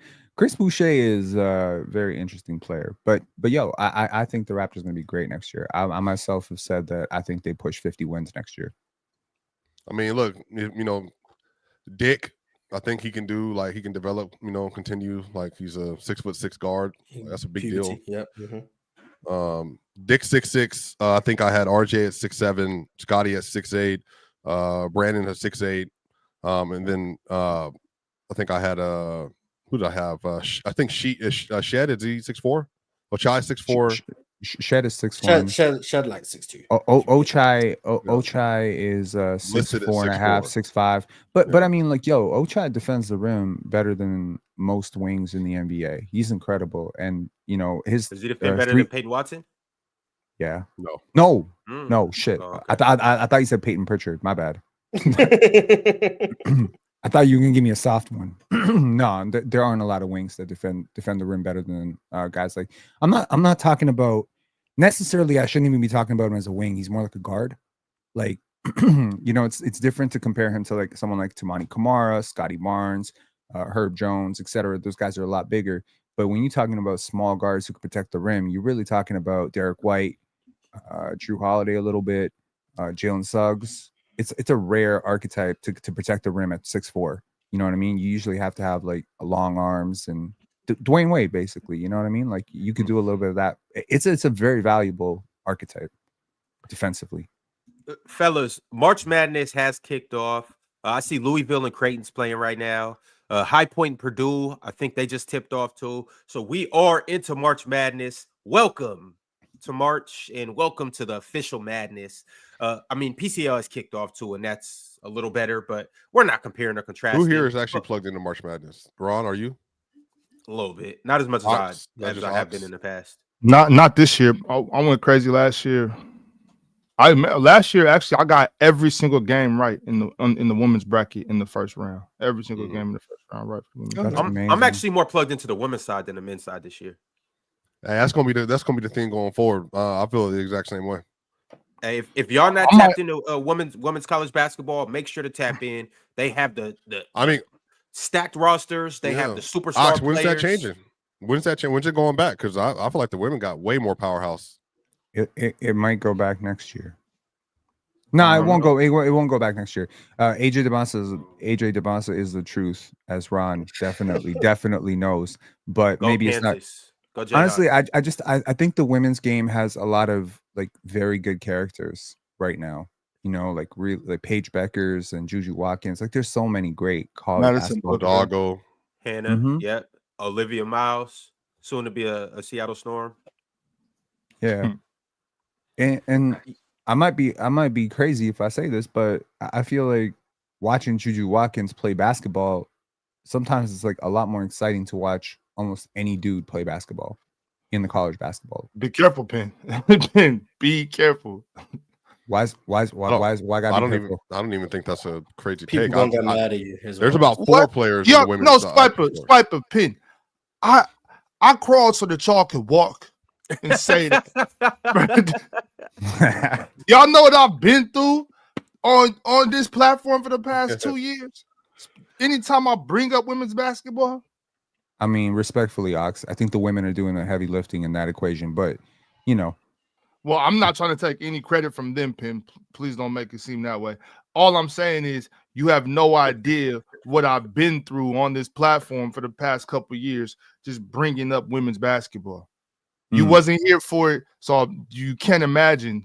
You can't imagine I've been here for some of it. You've always Pin.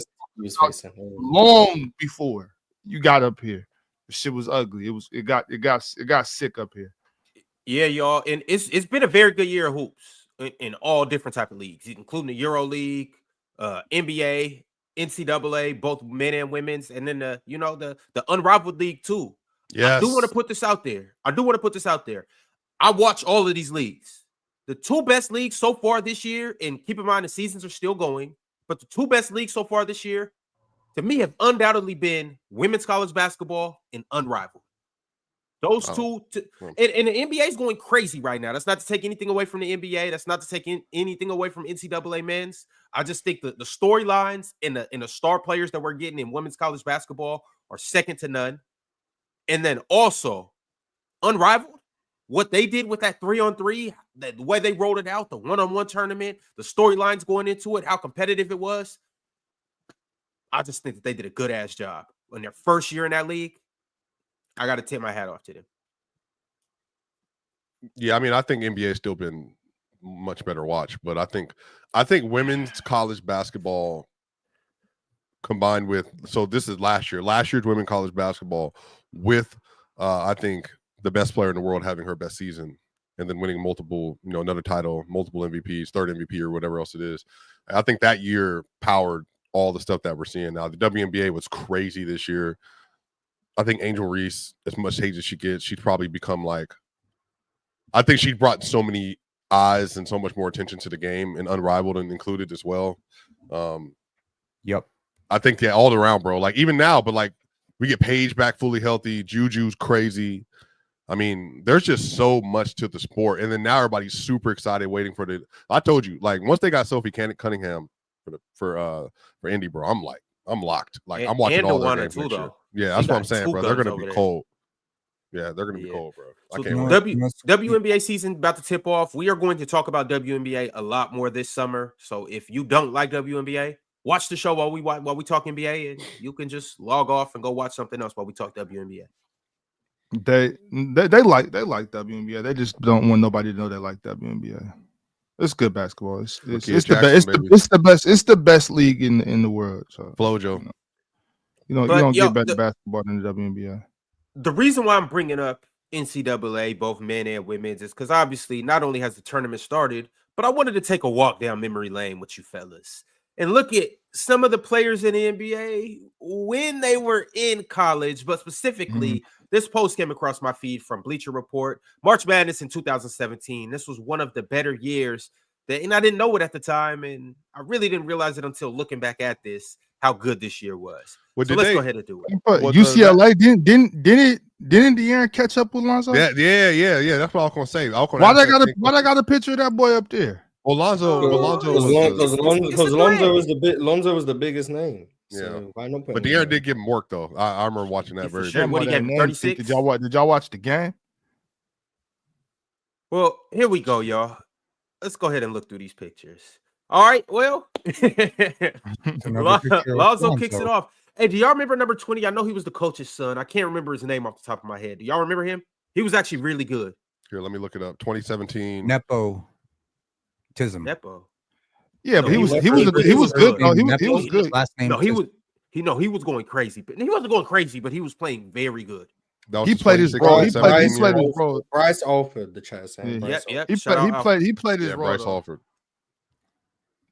Shout out Bryce and shout out Coach Alford. And shout out this UCLA team. It was a really good team. Shout out to TJ Leaf was on that roster too, yeah. Y'all seeing what I'm seeing? TJ Leaf. Shout out TJ Leaf. Are y'all seeing what I'm seeing right here? Yeah, I see Dante DiVincenzo left out of a picture again. Yeah, I see that too. This is beautiful right here, though, y'all. With or without Dante DiVincenzo, this is just beautiful. You gotta let us see this. Is that the best non-Duke foursome of the last like 6 years? What would the Duke foursome be? In the past 6 years? Yeah, well, let's foursome Tyus Jones, Zion, Reddish, and RJ Barrett. Mm-hmm. Don't forget Alex. In the league, this what was his name? What's the white boy? The Nova. Wait, what? Yeah, Zion doing some heavy lifting. No, Zion's doing a lot of heavy lifting. Zion, Can he lift everybody by himself? Respect. RJ get busy too. Zion's doing a lot of heavy lifting. That don't mean RJ bad, but Zion's doing a lot of heavy lifting. RJ literally walked in as the #1 recruit in the country. What are we doing here? He walked out as a number 3 pick. Like, what are we doing? We're talking about what they've done in the league. We're talking about what they've done in the league, or we're talking about we're talking about these 4 NBA players versus those 4 NBA players. Jalen Brunson, Josh Hart, Mikal Bridges, and Dante DiVincenzo compared to the 4 Duke, Tyus Jones, Zion Williamson, RJ Barrett, and Cam Reddish. Let me say something controversial. RJ has been better than Mikal Bridges this year. Okay. That's not really controversial, honestly. I mean, he got traded for 5.5 first round. Yeah, because two played with the Nova boys, though. We know what that was about. But Ron, what was the white boy's name on that Duke team? Alex something. Oh, O'Connor. Alex O'Connor. Yeah, Alex O'Connor. Remember, hold on. Grayson was on that Duke team too, right? Yeah. No. Grayson was gone. Grayson was gone. He was 29. Grayson's 29.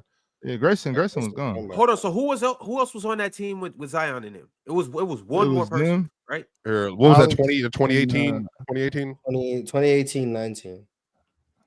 2018 Duke Blue Devils. That was so you had Grayson Allen was on that team. Marvin Back. I knew it was. See? Wait, no. Wait. No, he wasn't. Grayson Allen did not play with Zion. I knew he wasn't. I told y'all he wasn't. That was Wiki. Hold on. So that year, I got it, Mars. That year was RJ Barrett, Zion Williamson, Cam Reddish, Trae Jones, Marquise Bolden, Javin DeLaurier, Jack White. Jack White. Oh, Jack White. Yeah, Jack White. Sometimes you can say they don't look alike. Grayson how Allen, that goes. Grayson I think him and Grayson wore the same number. That's what it was. Yeah, Jack White he's good now. He didn't even play the same position, bro. Anyways, let's go to the next picture. You see the Nova Knicks right here. Let's do that. Give me Josh Hart and Dante right now. So this is the team Grayson Allen. That is Grayson Allen. Hold on. Who did he win it with? He won it with Jaleel? Grayson? 2 years before? Jaleel. Yeah, he won it with Jaleel Okafor and obviously Tyus. Justice Winslow. Justice. Yeah. Justice. I love that squad. But shout out Grayson Allen. Not as good as the Jabari team, but yeah, shout out Grayson Allen, man. The dirtiest player I ever seen. Mm-hmm. Yeah, no, he was. Yeah, definitely not shouting out Grayson Allen. Kicks. Yo, that team, Ox, they had Jason Tatum, Harry Giles was on that team. Oh, man. That's what I was trying to talk about yesterday was Harry Giles, but we went past it. Grayson Allen, Luke Kennard was on that roster. Marquise Bolden. They had a squad that year. Jack White was on that roster. Luke Kennard at Duke was tough. Crazy. Yeah, they were cold, but I'm not gonna lie to you, bro. I wanted Tatum so bad, bro, because remember it was Arizona when Jaylen Brown was at Arizona. He was crazy. Jaylen Brown, Berkeley. Cal. I said wrong school. I was thinking of the dude that number 1 overall in Arizona. You know what I'm talking about? Derek. Derek. Williams. Oh, Williams. Derek Derek Williams. Williams. Yeah, my bad. Yeah. So Oh. so they got him, and then they got JT after that trade with the Philly or whatever, bro. I was just like, man, I think Tatum's gonna be crazy, dog. And Well, when he you was- said you wanted Jason Tatum, what pick did you guys have? 7? no, this is 17. So no, Yeah, so you guys have the 16. 7 pick. They got Jamal. Yeah, but I think did Brown go 3 that year? Did Jaylen Brown go 3 that year? 15, Brown went 3.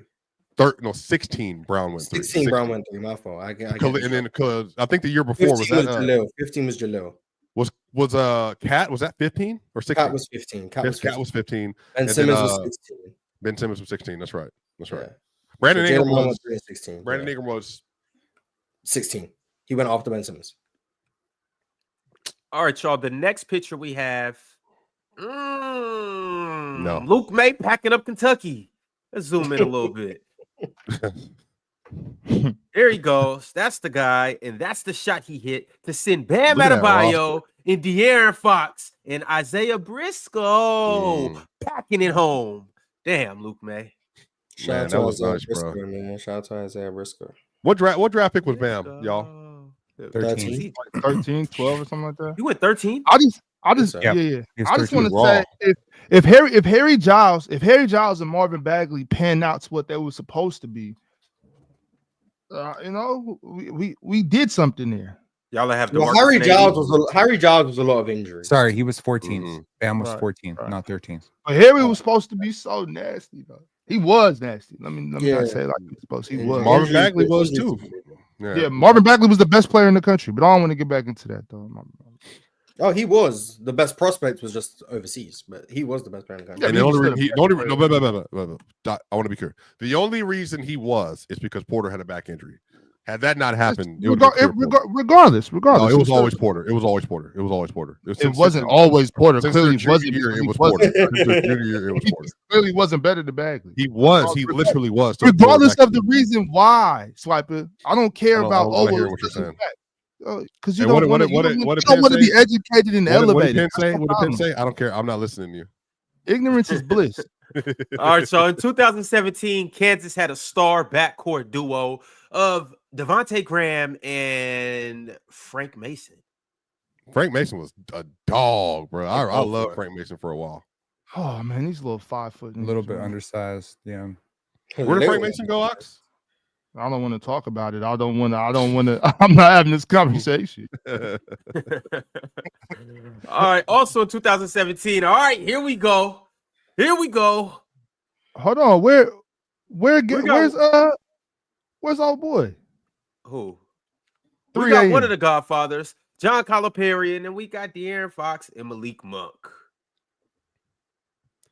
Could have So been a many special athletes. duo, would have been a special duo, but they just never panned out at any level. All right, well, there they go. And then you have Bam, De'Aaron, and Isaiah Briscoe. I'll tell No, them but to they're talk about it. missing. They're missing old boy. William Gabriel. 3 a.m. All right. Moving along. He was cold. This was my favorite team in the NCAA tournament. Ugh. Bar none, this was my favorite team, the Fighting Ducks. And they're missing one person too. And he might not be 3 a.m. He might be like 2 a.m. Pin, what would you say Chris Boucher is? 1 a.m. or 2 a.m.? That's neither here nor there. 5 This team had this team had Chris Boucher as well. Ducks was tough this year. Do I think I know what that means when I hear 3 a.m.? Is my mind going to the right place? I think it Probably is. not, Swiper. All right.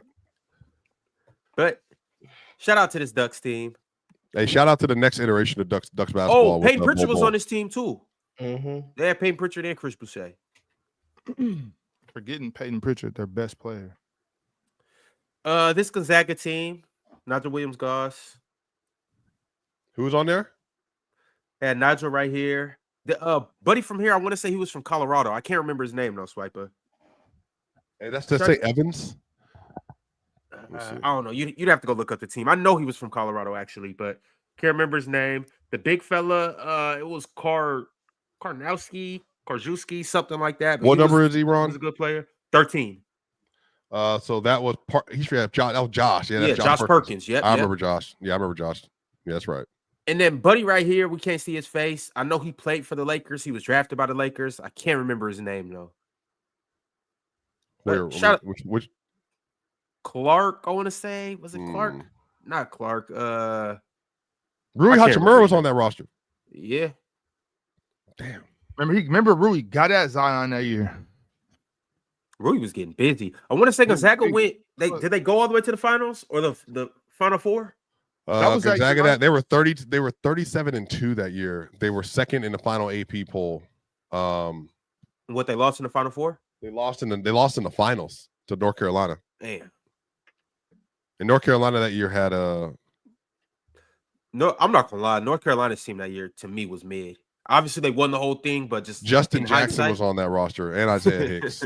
Theo Pinson was on that roster. They had a good team, but Seventh Wood was on the roster off the bench.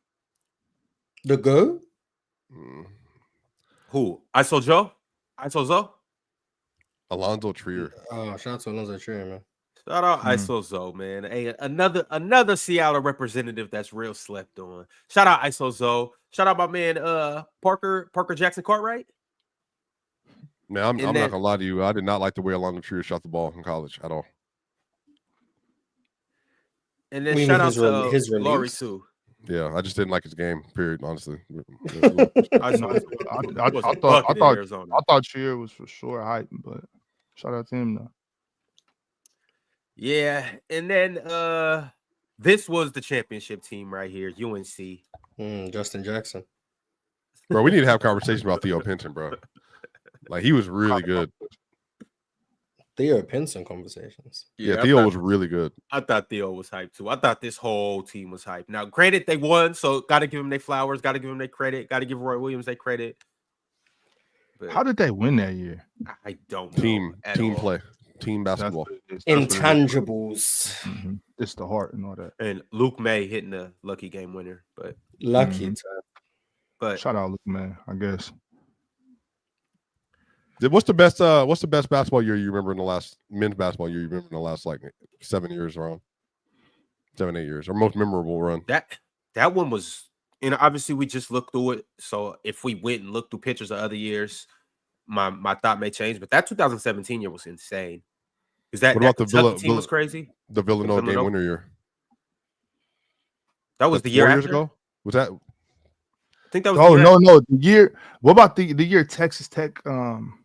That's right. I remember that year too. Yeah, with what's his name? Culver, that went to Zion Zaire Williams. Oh, Zaire Smith. Yeah, Zaire Smith. That year was fire. I feel like the last time I was super, super invested in what was happening, it was probably Syracuse and Melo.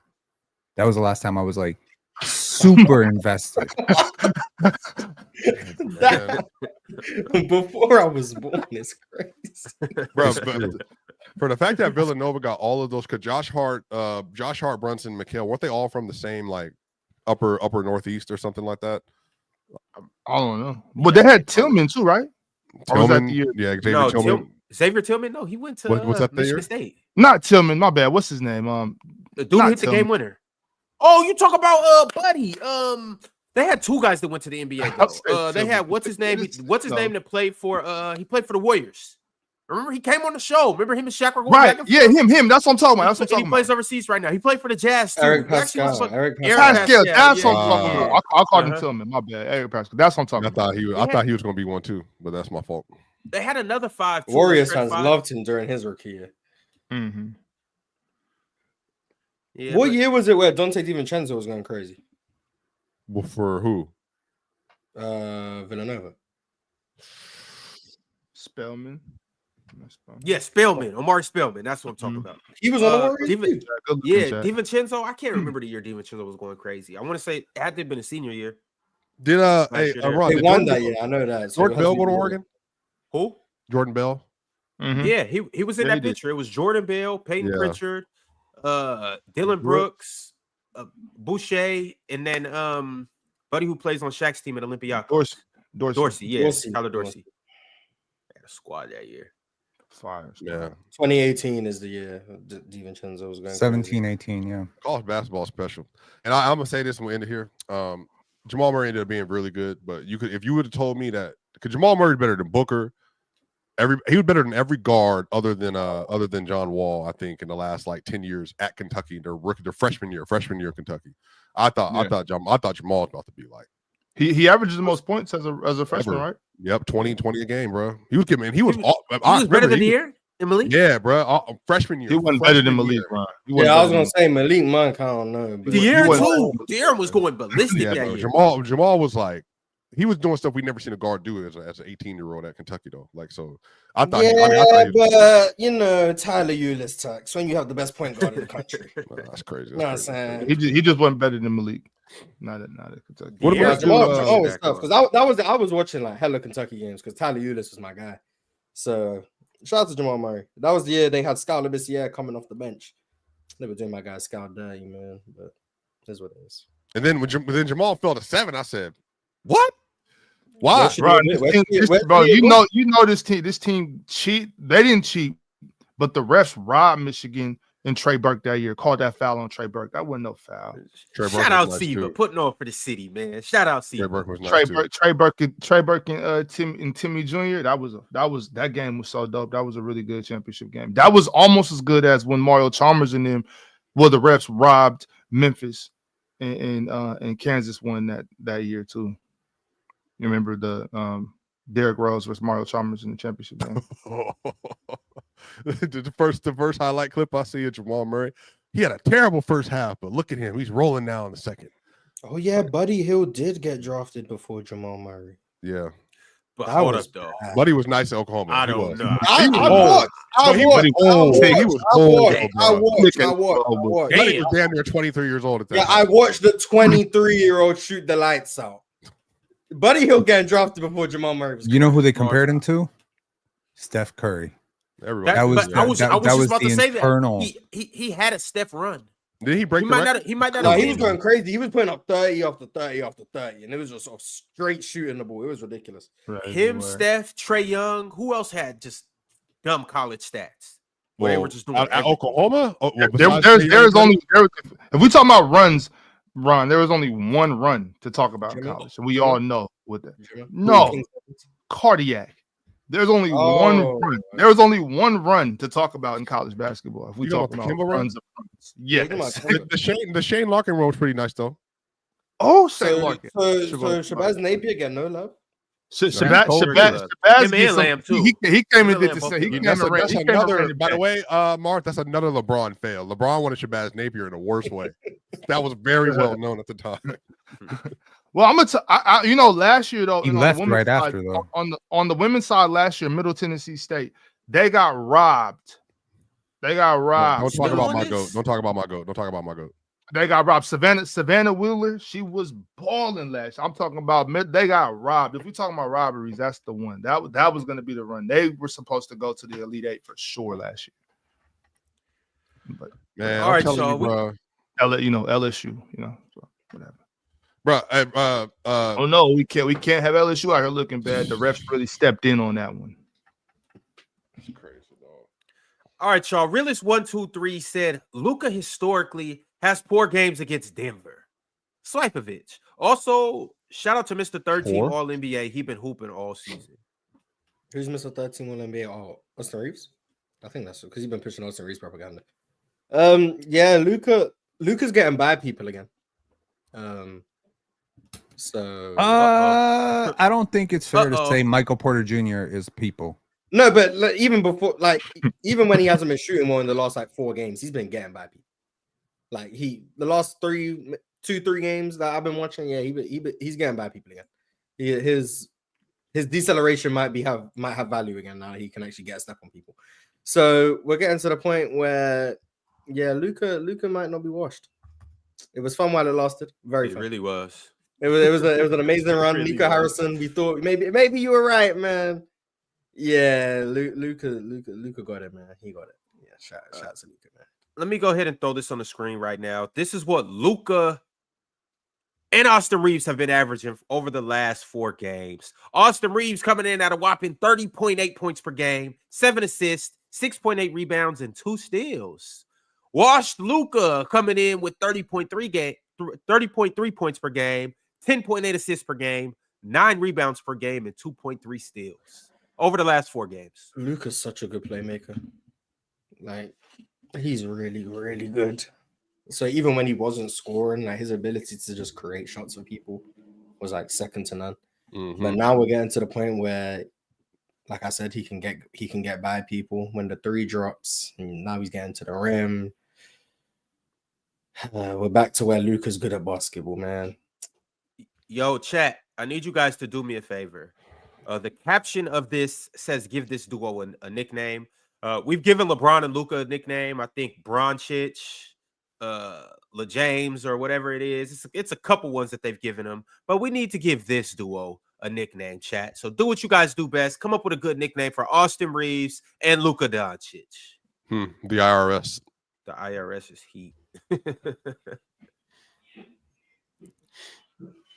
All right.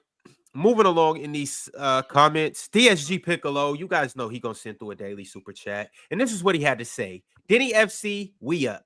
Best contract in the NBA. 16 big boards. Jop FC, we up. The three balls falling now? Question mark. Eyeball emoji. Klingen FC, we up. Had Triple J in hell. 2 games back of the play-in. Watch your backs, Phoenix. These YNs coming. It annoys me how good Denny FD is, but yeah, the Blazers got really, really bright future. So I would love for them to make the play in this year just to get like that feel of like real competitive basketball, postseason basketball. I know it's not the playoffs, but postseason basketball. Just give guys like Shader and guys like Tamani, guys like Scoot, guys like Donovan Klingen that experience of what it means to play in a win or go home game this early on in their career. And who knows, like, they're not going to win, but maybe, and then let them just like, I want them to play for that as opposed to playing for the 12th pick in the draft. I want them to play for that plan. Bro, based on what I just watched the San Antonio Spurs do yesterday, in one game, anything could happen. Sandro Mamukelashvili, 34 points, 7 for 7. Shout out Mamu. In 20 minutes. I mean, On hey man, 13 when you for got that, 14 when you got Cat playing defense, yeah, you gonna score a lot of points. I don't know what to tell you. I've already seen him do this in March, so I'm not moved. He did this 2 years ago. He did this 2 years ago too. This is time. Yes, this is his time of the year. No defense being played around the league. He's splashing. Yeah. Taylor Shireman. I know a certain player who got a contract extension of some March hoops. So hey, who? He went number 4 for a team that's in the number 2 seed right now. But shout out to March hoops. Oh, Jaylin. No. Shout out to March hoops, man. They get people paid. I mean, $33 million a year. Would you rather have him or Derek White as the number 1 option? I'm just saying. Derek's making more than that. Derek White as the number 1 option is Cooper Flag. I don't know what to tell you. I don't know. I don't agree with that. Respect. I wholeheartedly agree. Oh, what did you think about my number 3 option? I'll take over Reeves. Derek White. You said Evan Mobley, Derek White, and Chet Holmgren. Yeah, they're all that's off top of that. Evan Mobley and Chet to me aren't even like, they're in a different stratosphere to Austin Reeves. Mm-hmm. Derek White, offensively, I think Austin Reeves is better than Derek White. So then it comes down to what's the value of Derek White's defense in terms of how valuable is that as your 3rd best player. I probably would still favor that, although I don't think Derek White's had the best regular season. I'd probably say Austin Reeves has been better in this regular season than Derek White has. But as a player in totality, who do I trust more? Who do I think is better? I still think Derek White's the better player, but I do think Austin Reeves probably had a better year. So that's probably where I stand. But Evan Mobley and Chet they're better. Hey, quick question for you guys. Mm-hmm. Does Austin, and I'm not saying that he should win it, but should Austin Reeves' name be thrown in the most improved player hat? No. Yeah. I mean, he can be in the conversation, but I would put Zoo in the most improved conversation before I put Austin Reeves. You don't think they both should be in there? No, I'm saying I would put Zoo before I put Austin Reeves, but if you want to put both of them, that's fine. But for me, I've said many times, I think Christian Brown would be my pick. We all know who's winning. But Cade's gonna win it. Yeah, Cade's gonna win it. I just don't think he's improved as much as people think. But I was also trying to tell people Cade was good last year. So shout out to his game winner, by the way. Miami's on a 9 top game of the key streak. bank shot. It's crazy. Yeah, when Kobe did it against the Miami Heat, he got love. So you know, they get love. It went. He shot it. He shot it to make it, and it went in. So shout out to Cade. All I know is that Miami play the Houston Rockets to avoid a 10-game losing streak. So Yeah, Houston. Sorry, but you're definitely gonna lose tomorrow. That's how it goes. But shout out to Cade for Miami sure. is 29 and 40. They have the same record as Chicago, and they're still in the play-in. Oh my god! You know the weirdest shit Jimmy yesterday. Was so Chill and I were on Playback, right? And we were talking, and Chill's like, "Yo, hold on." You know, we were about to get to the Lakers game, and he's like, "There's this crazy game going on between Miami and Detroit." And I looked at the score, and it was 113. Oh, yeah, and it's flat. You seen the timeline, right? And I was like, "You don't give the Detroit Pistons any chance." Cade game winner coming right up, and a minute later, Cade hits the game winner. And you know what I felt when Cade hit that game winner? Pure joy. No, pure joy. No, I swear to God, it was the because you was right, not because Cade was doing good. Because you was right. But here's the thing. I was thinking about this, and I'm like, yo, I don't really rock with any of the Eastern Conference teams at all this year. I really don't. I'm not a fan of any Eastern Conference team other than the Raptors. I'm gonna be honest. Like I like a lot of teams in the West. I mess with Denver. I mess with OKC. I'm pulling for Portland. There's some teams that I fuck with in the West, but in the East, I'm like Indy. I don't know about that. Knicks, I'm not for it. Boston, I'm over it. Cleveland. So I was like, yo, who am I rooting for in the playoffs? Because the Raptors ain't making it. And I came up to the weirdest conclusion, and I would like to share my moment with you.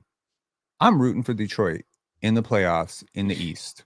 This is the team that I want to go further. Is that crazy or what? The biggest Detroit, the biggest Pistons hater, the biggest Cade hater, and I'm rooting for Cade to go like to the Eastern Conference Finals and have like his own Trae Young moment. There you go. So that you can say Scotty Barnes is still better than him. Yo, I don't care about the Scotty Barnes thing. Look, people do not want to hear the names that I have Scotty over. Don't take any disrespect to this as Cade fans out there, but I genuinely respect the job that Cade is doing this year, and I respect the hell out of this Pistons team. It's not just about Cade for me though. So the thing that pisses me off the most about this whole Pistons narrative is how little credit everybody else is getting for the work that all of them are doing. The coaching staff, the role players, Asar. We're talking right now Malik Beasley. We're talking Tim Hardaway Jr. We're talking Isaiah Stewart. We're talking Jalen Duren. Like there's a really huge collective thing. Cade is obviously the head of the snake. He's the most important player, and he's been great. But don't wash away the rest of it. But that's actually what I like about this team. And you know, it was kind of crazy. I think what turned the tide for me. I feel it's been turning for a little bit because I've been like, how long can I stay on the wrong side of this argument?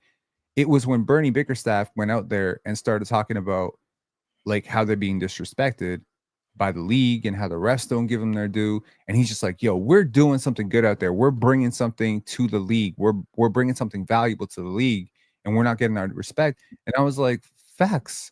This is a super ethical team. They play great basketball. They're very defensively oriented, which I love. They're a young team that's actually developing players the right way. What actually, have a real leader too, a young leader in Cade. That's facts. That's facts. Cade's a really good leader. He's like super composed in those big moments. You don't see him rattled. You don't see him pointing at his teammates. They don't really bitch about calls too much. So I feel like, you know what, like from the spirit of ethical hoops, gotta root for the Pistons right now. Shout out to Holland Notes too on the super chat. Shout out to Holland Notes, man. Well, I think it was Theo. He said snow time, the snow time Lakers, and I think that might be the one. Might be it. Oh, that's what that was about. Holland Notes was about. Yeah. Mm-hmm. You put him the snow time Lakers, Lamar Odom might come back. So I don't know. They might already have Lamar Odom on the roster. You never know. All right, y'all. Justin sent through a super chat and said, Rob, you still taking Cade at number 4 in the 2021 draft? 4 is crazy. I don't think think it's that crazy. Okay, I would take him somewhere between 3 and 4. Who's the other one? You would take Scotty Barnes 1, Mobley 2. I feel like here's the thing. Like initially when I did my mock draft in 2021, I had Cade number 1, Evan Mobley number 2, Scotty number 3. Even though Scotty was my favorite player in the draft, I was being realistic about the work that he still had to do. And then, Scotty came out, won Rookie of the Year, and I was like, all right, now Scotty and Evan Mobley, and then Cade struggled, and Jalen Green struggled, and Jalen Suggs struggled. I feel like Cade coming into this year, I had it as Scotty, Evan Mobley, Franz, and then Alpi. And then I had Cade, Trey Murphy, and Jalen Suggs in a group, right? I feel like Cade is now out of that group, and he's into that the other group, which is that he is in, and I feel like he's above Alperen Şengün now, because I've really been disappointed with the struggles of Şengün. Who's having the best season right now of this draft? Just best season. I'm not asking who's better. Mobley or Cade. It's Mobley. I forgot about Mobley. Mobley's having a better season than Cade? May I ask the group a question? Well, Mobley's been a better player than Cade their whole career, in my opinion. So would it be crazy to let me ask, how crazy would it be? I'll preface it, but I know some people think it's crazy. If I said I would rather have, if somebody said, no, I'm not saying I would say, if someone thought, didn't say it, I would rather have Trey Murphy going forward than Alperen Şengün. Would that be the craziest thought of all time? It's not crazy, but I do want to point out just how terrible Trey Murphy has been defensively this year, which is not something that I walked into expecting. Like, he's been awful defensively. And part of the value of Trey Murphy not only is the athleticism and the portability, but also and incredible three-point shooting, but also that he was providing good value as a big wing defensively, which I don't really see this year. So that to me tilts. Look, for me, Trey Murphy fell off this year big time for me. Alpi fell off a little. Fell off? No, not for me, because again, I value defense a lot. One of the biggest reasons I docked Cade last year was because his defense was so significantly behind some of the other players in this draft class, right? So that's where, like, I don't think there's any comparison between Cade and Jalen Suggs offensively. Is not close. It's not even remotely close. I think where the argument became close for me coming into this year was defensively, Jalen Suggs is such a dog that how do I even talk about the measure of those two players? One is inefficient and not a good defender, but a jumbo creator. The other one is this elite defensive guard with a checkered injury history and is improving as a jump shooter. Like, you know what I mean? Like, it's like comparing Derek White to Austin Reeves in a lot of ways. You know what I mean? Like that elite role playing defensive guard versus a shot creator. You know what I mean? Oh, you talking about isn't Franz better than Scotty too? No, I don't think so. But I could hear that argument for sure. Okay. I feel like I think for me, if you gave me, it's an incredible draft class. Like, I feel like, okay, for me, and some people might disagree with this, Cade, Scotty, Franz, Evan Mobley, whatever order you want to put those four players in, I'm not mad at you. If you want to put Scotty at 4, I'm cool with it. You want to put Scotty at 1, I'm cool with it. You want to put Cade at 1, I'm cool with it. I don't really care. To me, at that point, you're talking about 4 very, very different players. Very different players. I don't think if you're valuing Scotty, it's because you value defense and you value versatility and you value, projectable upside on shot creation. If you value Cade, it's like you just value a creator who can orchestrate your offense in a heliocentric way. If you value the best Mobley, number one option up here. You can make that argument for sure. I don't think it's an argument. Hoorah! Okay, the best number one option. You maybe can throw Franz's name in that. Okay. But if I say who's the worst defender in that group, it's like right here, and then boom, it falls off. The gap's bigger. The gap's bigger. No, the gap's bigger. My thing with Cade and why I would take him first, and I do think it's an argument between Cade and Evan as players and who you would take first. My thing is, I know I can rely on Cade to basically carry the load of my team offensively. Now, I can rely on Evan to carry the load of my team defensively too, but and Scotty Barnes. But it's like, to what extent? Like, if I'm the Detroit Pistons, what am I valuing more? Somebody that can literally control the whole offensive end of the floor, or somebody who's going to be a good defender and on offense, I don't know what I'm going to get from him on a night-to-night basis. And you could also argue that Evan Mobley, if he was on the Detroit Pistons and he had to score more and that was just his role, he would be better. But just from what I've seen from him, I just don't know if I can rely on Evan to give me 25 on any given night. Well, that's not what his role is. You can't. That's just not his role. If that's what you value, like you value being able to floor raise and be that offensive number one. Like, if that's what you value, then I think having Cade 1 is fine. We just disagree on how much we both value that.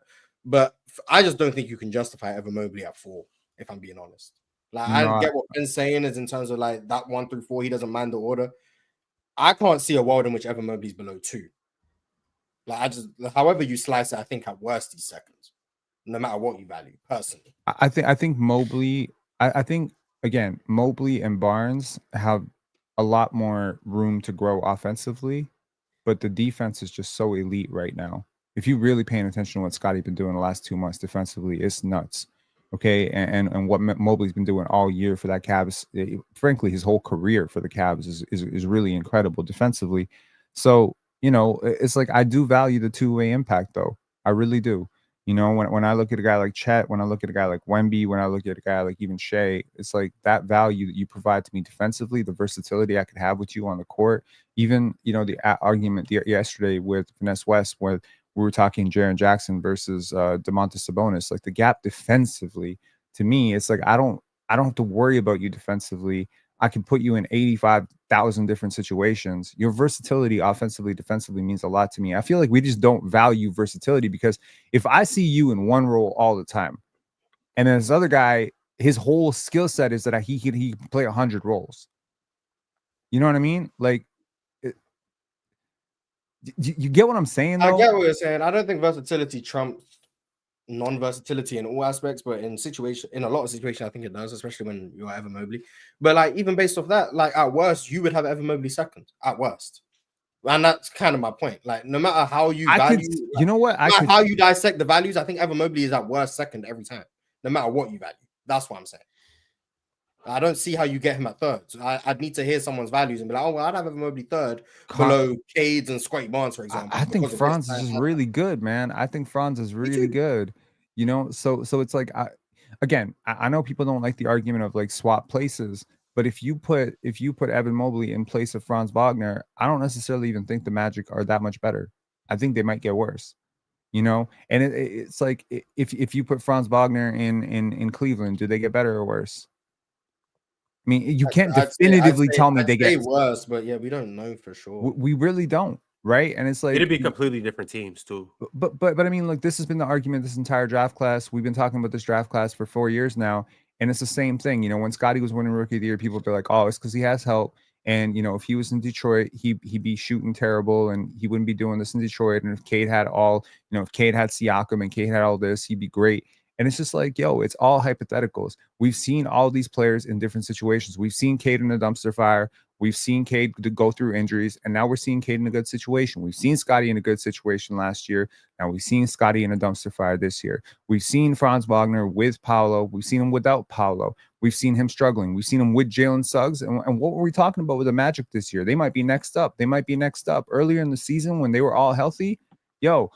And again, like right now, we're talking about the Cavs at the top of the East, so I don't have any problem with you putting Evan Mobley up there because that's where he is right now. But next year, you get an injury or two, and suddenly they're plummeting down the standings. You might feel very differently about this. I feel like we need a couple more years. I know it sounds crazy, but I am confident that one of those 4 players will be the best player in this draft. I'm confident one of those 4. I gotta throw one more name out there. Jalen Johnson. Yes. Yeah, I was gonna bring him up. Yes, he might not be number 1, but he's not. But he has a strong case for number 5, I think. But that top 4 to me is, I think that's the top 4. I don't know. This draft class is really nuts because if you see what Josh Giddey been doing prior to his injury, like that's like I don't want to get like too lost in the weeds of numbers, but those numbers. If I said that someone averaged what Josh Giddey averaged last month and a half, if I said someone averaged that for the entire season, you would say they were an All NBA lock. And that's a dude that's not even in the conversation for like the top 8, 9. Bro, he's averaging like 21, 10, and 9 or some shit like that. Like it was some crazy numbers. Okay. And y'all say numbers on a bad team. The Chicago Bulls are not that bad a team. And by the way, they just traded away their 2 best players in DeMar DeRozan and Zach LaVine, and somehow they're still holding water. It's because and by the way, those numbers are super efficient too. He's been shooting crazy efficient. So I'm just saying, Josh Giddey, Franz Wagner, Scotty Barnes. I mean, damn, like we got like 9 names in this draft. We didn't even talk about Jonathan Kuminga. Yep. Jonathan Kuminga, The Jalen number 2 Johnson. pick. The number 2 pick has not came up yet in this conversation. Yo, and then like what? Like last month of the last year, that player that we have not discussed, Jalen Green, literally secured himself a $100 million extension by averaging like 30 for an entire month, and that's the player we're not talking about. Cam Thomas is in that draft class, is he not? Am I stupid? Yeah, he is. Cam Thomas is in there, and he's a bucket getter. So damn, like that draft class. Herb Jones, Corey Kispert. I just want to. I'm just naming off people now. To defend Jalen Green a little bit. Obviously not top 4. Obviously. Santi Aldama. Jalen Green, but like we're at now a 50 game sample size. Well, 51. Jalen Green has averaged 22.5 points, and he shot 37% from 3 over the last 51 games. Go ahead, young fella. And he's wildly improved as a playmaker and a defender. Wildly improved. Now, is he great in those areas? No. So just want to say, Jalen Green is better than he was even 6 months ago. Like, Draft Plus is really good in my opinion. Like, I don't think there's anyone from the top, if I remember the order, the top 6 picks who is bad. That's quite. It doesn't sound crazy, but I think that's quite rare when the top 6 picks are all really good players. Top 7. I'm not gonna say. I don't think. You're higher on Kuminga now. Yeah, you're higher. But hold on. Do you think? But even then, I'll say you go down to 8, and you've got legitimate NBA players. And when was Zion Williams drafted? 9 or 10? He was 10. Davion Mitchell was. But even he's having like the best year of his career in Brooklyn. Like even Zion Williams having the best year of his career in Brooklyn. So like. Davion Mitchell having the best stretch of his life in Miami right now. Then you get to Josh Primo and them. So then it's but then it picks back up. You get Moses Moody, Şengün, Trey Murphy, Jalen Johnson. Trey Mann was 21, right? He was 18. Johnson was 21. The 21 draft. Yeah. Trey Mann was 18. Yeah, Trey Mann, he was good before he got hurt and is missing the rest of the season. Like Quentin Grimes, 25. Yeah, Quentin Grimes, Mr. 30 points per game. Like, this is a really good draft class. Hey. Really good draft class. Okay, so Austin Reeves undrafted. Yeah. This draft class might push 1996. 35 and 36. At 35, Herb Jones. Miles McBride. Yeah, McBride, yeah. 38. Ayo Dosunmu in that second round. 38, Ayo. 40, Jared Butler. Man. Good player. He's a good player. He been looking good for the Sixers. I mean, Mamu's in the 21 draft. Mr. 34 points in 20 minutes or whatever. He's in Mamu was 54. Aaron Wiggins is in the 21 draft. 52. Aaron Wiggins is in the 21 draft. I know that. Aaron Wiggins went 55. Yeah, I know he was Bronny's pick. Yeah, I remember that. Was like, Isaiah Jackson. Always go to Aaron. Isaiah Jackson, Deuce McBride, Bones Highland, Daron Sharp. Don't forget Davion too. We said Davion. We talked about Davion. We brushed past him a little bit. We said he's been good at Miami. You just trying to bite my style right now and not listening to me like I wasn't listening. Get him, what about Ayo Dosunmu? Ayo Dosunmu was there. We said him. Namus Keita. And then the Bucks missed a pick again, Isaiah Todd. But it's okay. They traded that out. We gained a pick with Jericho Sims. Jaden Springer. 58. Jericho Sims. There's like nothing but. Yeah, this is a really deep draft. For Boston, he's a good backup big. This is a really deep draft. Like you know what, y'all, you know what? I like Delano Banton too. Like I think he's a good player. He was giving Houston 30 last year. That was pissing me off. Luka Garza, the best big one-on-one sniper in one-on-one in NBA history. If only he could defend, man. But like we're at a point where like there's legit. It's very rare a draft has like 10 legitimately good players. We could get to like the 16th pick and we're still drafting good NBA players. Like that's quite rare. Like you go K, no order, but you go like you just go down the list of the draft. K, Jalen. By the way, I would like to say that I have been proven right about Keon Johnson. I was right at the time when I said I think he can be a good player in this league. He can be a two-way guard at some point, and I have become right now because he's around a real coach in Jordi Fernandez. They have rebuilt his value with the Brooklyn Nets. He's had a really good year this year. Shout out Keon. And I'd say the same for Zion Williams as well. He's had a that's what I'm saying. Both of them. Yeah, both of them. Yeah. But you know what? But Mars, my philosophy is if you're like 25 and under and you're a really good athlete and you've been in a crappy situation, I would take a flyer on you every time. Derek Jones Jr. Aaron Wiggins. Did we say? Yeah, Aaron we said Aaron Aaron we Wiggins, said Aaron Wiggins. My bad. Keon Johnson, Zion Williams, and DJJ. I would take a flyer on all of them because all I got to do is put you in the right system, and you can figure out how to do something. And they all have.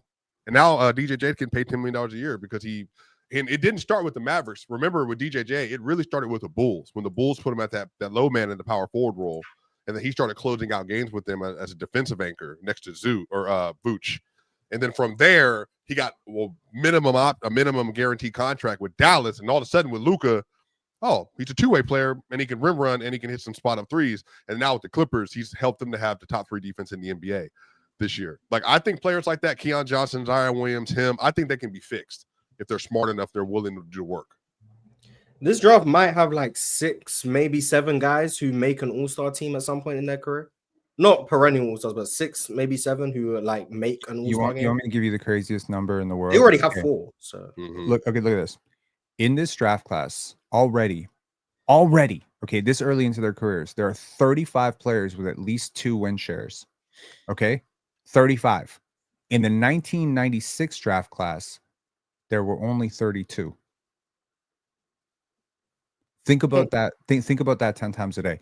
That's crazy. Already 10 times a day. But the reason why, like, 96 isn't the deepest draft, but once you get the deepest draft class?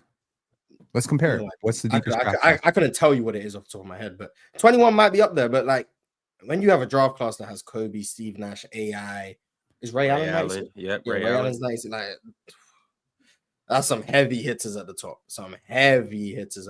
I'm just saying, if your 35th best player has 2 win shares within the first 4 years, that's insane. Young players don't usually add a lot of wins. Also, though, Pin, you got to put into perspective, it's a different league too. The wins are still the same. Ron, same number of wins. What's the formula to win shares? Oh God. Oh Lord. It is an estimate of the number of wins contributed by a player. It's based on it's a box score estimate. Pin, if you went in and average rookie minutes now compared to then, I'm almost positive. The league is younger. The league is younger. So that's the only point I'm making. I'm not saying that. Hang on, Ron. They're not. I didn't say over the first 3 years. I didn't say over the first 2 years. I said career. So the 2021 draft class is now 4 years into their careers. Correct? Yes. So wait, the 1996 draft class is all retired. Just in 4 years, they have 35 players with 2 win shares, as opposed to the 96 draft over their whole careers. Only 32 got to that point. Now, are you going to think about it 10 times a day? This is why you got to think about it 10 times a day, because you thought about it twice and you thought about it wrong. Okay. Yeah, but the 96 draft class had Kobe Bryant. It did have Kobe Bryant. Jalen Green, lock in. There you go, lock in. That's the goal. Kobe Bryant. All right, y'all. We got more super chats. I got one from Teddy Hart. Teddy said, number 1, Rockets and OKC can offer a better package. Pause. For KD. And number 2, KD has made it known he would rather compete against LeBron. They've been positional rivals for almost 2 decades than join him. I'm telling you, the Nuggets are going to fly me out. They're going to fly a bunch of people, and we're going to convince Kevin Durant to go to Denver, and for all the right reasons. You want to win a ring? Yeah, Kevin Durant. MPJ's in that trade package, right? 100%. Yeah, 100%. You done with MPJ? Are you done? No, I'm not. See, that's the thing. I'm not done. It's not that I'm out. I just think the team, Jokic and Murray are coincidentally having their worst defensive year, and then MPJ's having a bad year. But I think the personnel around them is worse than it's been in the last 5 years too.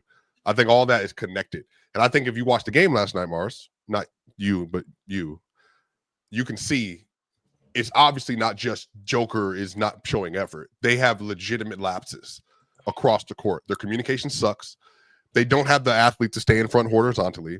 And honestly, I think you went through the list of you saw the list. I listed all the draft picks or acquired players via free agency the last 2 years. Only 2 of them are like positive NBA athletes in Brown and Watson. Everybody else is a below average athlete. And I think for a team with Jokic on the court and with Murray, you need to have like a surplus of athletes you're gambling on. Even if you don't feel like they can do. You think like, Holmes is a below average athlete? No, but I think Holmes is a part of the crop of the next gen kind of Denver Nuggets athlete. I think if he was playing, he was a good pick. Yeah, if he was playing this year, I think he would be a rotational player for them. I think Zeke Naji, he's up here though. Like he just hasn't been able to get this correct. This is the first time he's had like a stretch of longer than 3 weeks where he's been able to play basketball in whole. But I think that's what it is. Christian Brown, Zeke Naji, Deron Holmes, Peyton Watson. Like those are the type of players you need on this roster. But in particular, they got to get like a guard. I would be willing. I think Christian Brown's really good this year. I still would be willing to trade him if that meant I could get like a legitimate upgrade at that 2 slot. Because I just don't think – I think he's really good at some things, but I think there's some things he's not yet there at that they need in order to – and I think he's a value add for every team in the league. Like Christian Brown legitimately could start or come off the bench for every team in the league. I wouldn't move Christian Brown if I was the Nuggets, and I wouldn't move Jokic. I would be open to moving just about everybody else, though. You wouldn't move Christian Brown, but you would move – no, I mean, he's gone in a trade package for like a – team control, getting better every single year. I mean, I like Peyton Watson. I hope that Deron Holmes comes back and is as good as I think he can be, but he wasn't really a player who relied a super lot on burst anyway. So hopefully his game transitions well. Sniper now. I don't know if you trade Aaron Gordon. No, that's what I'm saying. I think AG stays. I like Aaron Gordon for sure. I just think what I watched Michael Porter Jr. go through yesterday, and what I've watched a lot of this season is just, they're taking turns. They're like, you come over here, my turn. Who got him? Okay, give him the ball. Boom. Now you cook, bro. I literally thought we were like 10 seconds away from Bronny James coming in and crossing him up. Well, like he's hopeless defensively. Yeah, I mean, now I think that he's getting older. 2 years ago, he was in a different place with his mobility. He's never been good. No, but he was much better though. Like in spots, I think 2 years ago with size. But I think that's also what it is. Like if the Nuggets can't have non-defenders and then not have people that can slide into gaps, because you have to be able to do. If you don't have like wing defenders that can stay in front, then you got to be able to slide behind. And I'm saying they don't have either or right now. Like they don't have defenders that can just move horizontally. Like KCP this year or last year, like they would run that pre-rotate screen versus Boston. And one of the reasons why I think they played versus Boston so well, Gordon is really good at it, but Peyton's a good rim protector, but KCP makes it different because KCP's not just on ball. Like he just knows, okay, if the ball's swinging here, I can pre-rotate here and still have enough, you know what I mean? Like agility to get back where I need to go. They don't have that at all. Like Christian Brown is just. I have a crazy solution for you. What's up? Fred VanVleet. No. That's your solution. I'm good. No, thanks.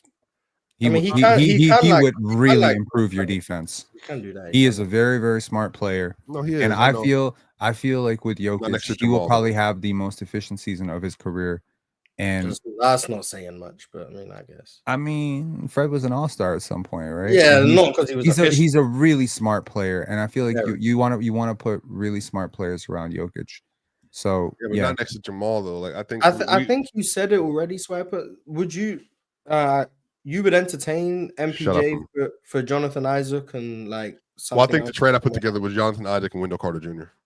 I don't know why you'd want Wendell, but I'm saying that's just money wise. Like that's about where the two combinations would have to be. I don't know if it's Wendell Carter, but there's nobody could. Isaac's making how much? 20. I want to say like 18, but yeah, maybe 20. And MPJ's making about 36, and then I think Wendell's making about 18 or something like that. So I mean, that's kind of weird. Like it's about where you're going. You know what I mean? Like about the angle. But honestly, like Jonathan Isaac is making 15 next year. Yeah, so he's making 25 this year. Shout out to Jonathan Isaac, get your money. Yeah. But fellas, I gotta step in. We gotta get into some of these super chats, and I also gotta holla at the Hall of Famers. All right, Swiper, and show the Hall of Famers some love. I got my man Tyrese Williams, SSGSS Popo, Cheese, Vale, Multi Kenny, and Cobra Son of Raditz. Salute to them guys. They are the Hall of Famers. All right, y'all. Let's go ahead and get into it. Before we get into the super chats, I do want to make a couple announcements. Cooper Flag has been announced as active for tomorrow's game in the NCAA tournament, so he will be playing tomorrow. Also, he's a warrior. His ankle touched the floor. It's Cooper Flag. That's what vibranium do. Okay. When you're young, you just recover, I guess. Also, too, in case you guys weren't tapped in, the Celtics sold the team for $6.1 billion this morning. Let me throw this on the screen. The team was bought for $360 million in 2002 and just sold this morning for $6.1 billion. The Grauspec, I hope I'm saying that right. The Grauspec family purchased the team 23 years ago, and now they're cashing out for $6.1 billion. That is a crazy flip. Insane flip. Who they sell to? I'm not sure. He bought the team for basically Jaylen Brown's contract. That is ridiculous. Insane. But shout out to the Boston Celtics. Shout out to the Grauspec family for making one of the best flips I've ever seen. And also, too, shout out to the new owners. Welcome to the NBA. All right, y'all. Super chats come courtesy of Smoke Rich Biggs. Said Lakers D is legit. Active hands, high energy, scrappy. Shout out to Luka Doncic. It looks good. Yeah, it does look good. I mean, I don't know. I still just question how viable it is to be this high energy game in, game out with their roster, but they keep doing it. So I'm gonna give them credit until it falls apart, and I'm like, I told you. But if it doesn't fall apart, then I'm gonna keep giving them credit because there's no back-to-backs in the playoffs. You're right, but I mean, I think they're the second best team in the West. I've been very confident in saying that. But their ceiling is a lot higher if this defense holds up, like to the level that it's been at for a minute now. And I guess all signs are pointing to it holding up, besides my own biases about how bad their individual defenders are. But if they're all going to compete within the scheme, then I shouldn't really have reservations about whether or not it'll hold up. Tyrone Winston sent through a members chat. He's been around for 22 months. He said, me being a Suns fan, these MFs is cooked. Yes, they are. The schedule is so crazy. Poor Suns. LeVar B. Ballin sent through a members chat and said, why is this a topic? Move the F on. Whoever made this topic needs to be fired. Talk about the games first. And Solo leaving is trash after Beru. After who? Solo leveling is trash. After Beru? You gonna sleep? What is he talking about? Solo leveling was Solo leveling is the the anime show that Swiper was talking about. Oh, right. That's right. Shout out Solo leveling. That's right. Jesse Gabriel became a YouTube member. Justin also became a YouTube member. Salute to them. Two Golded became a YouTube member as well. And we got another members chat from Skip Payless. Skip said, Ron and Chill are correct. KD shouldn't be all team. Trae Young. So He named DeMontis when he was naming his teams? Nope. I didn't think so. I didn't see when. Is DeMontis going to hit the threshold? Because he getting reevaluated in, I think it was 10 days. I think I've seen. He'll be all so right. Is he gonna hit it? How many has he played? 58. So he needs to play 7 more games. He's getting reevaluated in about a week and a half. We got 15 games, 14 games left. He's cutting it close. Yeah, he's cutting it close. He'll definitely. I mean, you think about how many players had to fall out because of injuries for the people who are going to make it. Luka, Anthony Davis, Victor Wembanyama, Chet Holmgren. I'm telling you, if these guys are healthy, these guys are all locks. Did not I said AD, didn't I? I did. Kyrie, Joel Embiid. I don't know about Kyrie. It's really pity all NBA trophies. DeMontis thing, it's just a little ankle. It ain't no big deal. Just like we y'all talking about with Cooper Flag. He ain't break it. It's just a little ankle. He'll be all right. Or he's not 18 years old like Cooper Flag, though. Don't matter if he's 18 or not. He's also not a freak athlete like Cooper Flag. He's only 29. We're talking about an ankle. It's not like he broke it. He didn't break his ankle. He's fine. Mario Faith Warrior became a YouTube member. Shout out to Mario Faith Warrior. Cultured Bandit sent through a members chat and said, every time KD's name comes up, you would think we are talking about Killian Hayes, the way he gets slandered. Like, bro is 26 points per game on 52, 41, 83 splits. I know KD be active on Twitter and he see when he gets mentioned. I feel like I'm gonna try and get him to respond to my tweet because I need to know what's going on with these free throws. Like, since he's been in Phoenix, he's shooting like 84% from the line, which is cool. But for KD, 84% from the line is crazy. Someone asked me about it maybe like a month or so ago on my channel, and I said it might just be variance, like it might just pick up. But we're at a point now. He's been in Phoenix for like 2 years, and he's been a bad free throw shooter for KD standards for 2 years now. The air is too dry. It's too dry down there in the desert. So it's like the way the ball is moving a little faster through the air. He has to adjust the flick of the wrist. Yeah, that's got to mean a lot, especially with that dry ass scalp he got. It got to be affecting it mentally, some way, shape, or form. Come on, he shot 88% from the line in OKC, 88.2%. He then goes to the Warriors and shoots 88.3%. It's more humid in OKC than it is. Then he goes to Brooklyn and shoots 91%. And then in also Phoenix, shot 90. Hang on, See, Mark. like, also Mark, shot- I don't know if shot he's 94%. 94%. Like, I'm not trolling, Mark. In Brooklyn. He shot 94% in his final year. I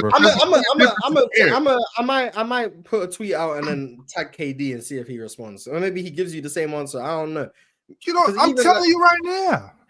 Sure, it's just throwing me off. Like, maybe you are right. I'm not saying you're wrong, but I would love for KD to explain what that's about. I feel like you listen to dry ass beat beats in that way. I feel like you're onto something because if I told you that a player fell off 10% from the line over 3 years, I think you would assume that they broke their hand or something.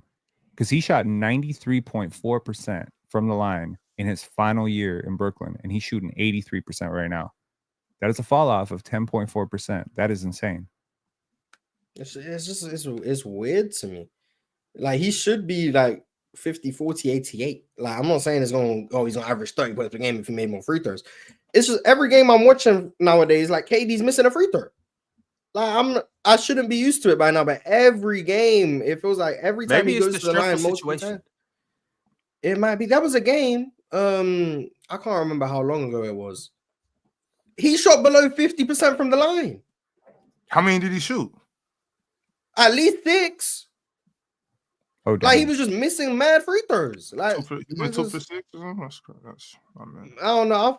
I'll look it up. But like, it was bad. Like, I don't know what it's about. But yeah, that's crazy. 3 for 7. 3 for 7 against the Timberwolves. He's had maybe 6 games, 6 games this year, technically, where he shot 50% or below from the line. 1 for 2, 1 for 2, 2 for 4, 1 for 2, 1 for 2, and 3 for 7. But his percentage is, what'd you say? 81, you said? 83. 83? That's a good free throw percentage, bro. Yeah, it's a good free throw percentage, but it's like, if Steph Curry not when you 93. No, I understand. I vividly remember. I want to say it was their championship year. Steph Curry, he don't do that little trick was thing not making free throws. When he shoot, he don't do the little, you know how you do that little one of them. Oh, on his way down. Yeah, he still do his routine. But like, even the last 2 times Steph Curry's been in the playoffs, 83% from the line. I don't know what's going on, but very interesting. 8 for 10, bro. Can't be mad at that. But I get what you're saying. If it's Steph or KD or one of them type of dudes, like, you got to hit your free throws. All right, y'all. Brax, the Bandit, said, shout out to the PCL, shout out to Pirate, and shout out to Brax's Choice. Brax, another person who won. Did I or did I not tell you? Watch out for do y'all, like, in all seriousness? You told everyone. In all seriousness. No, Mars. I was telling y'all, like, watch out for Brax. I'm curious to see how he's gonna do in this type of shit. I've heard Brax enough times talk about he got something to say. You know what I'm saying? But it's, you know, when you're not in a controlled environment, it's a little harder. You know, I'm not saying who won that one. I'm just saying, like, I was really impressed with Brax yesterday. Like, 100%. Who do y'all really think Brax run? Yeah, I don't know. I think he won 2-1. I've been very vocal about who I think wins each time. I think Penn won 3-0 yesterday, but I'm saying 2-1 because what he did talking about all European yourself was disgusting. I was agreeing. But I think Brax won 2-1. Why I lose the round? Because you said, "Oh, I didn't hear you." He then repeated himself, and he said, "Oh, you're repeating yourself." Right yeah, now, you lost for that nasty, disgusting stuff. No, so you got to tilt. You got to tilt. You got to swerve a little bit. You got to throw people. You lost that round on my scorecards. But yeah, I think you still won. You still won. You're still going through. There's This isn't the in-season tournament. There's no point differential. You'll be fine. But yeah, I think Brax won. I think Penn won, and then the day before, I think Gifted lost. So I think Renegade won. I think Ryan from the chat won. I think I won. The day before that, so Sunday, I think Mike won. You got SB. Hang on. Why am I getting penalized for telling the truth? I was so polite about it too. I said, I'm sorry. He got you winning, Pin. He got you you won. winning.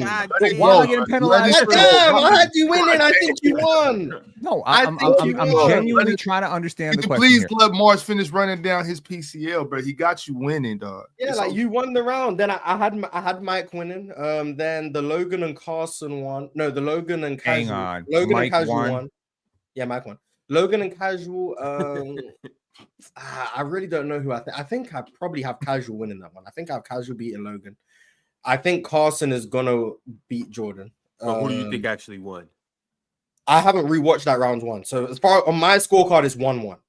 Okay. Jordan won the last round, and Carson won the middle round between Jar and Halliburton. Round one, I haven't rewatched it, and I don't know who I think won. So I'm gonna say I have it as 1-1.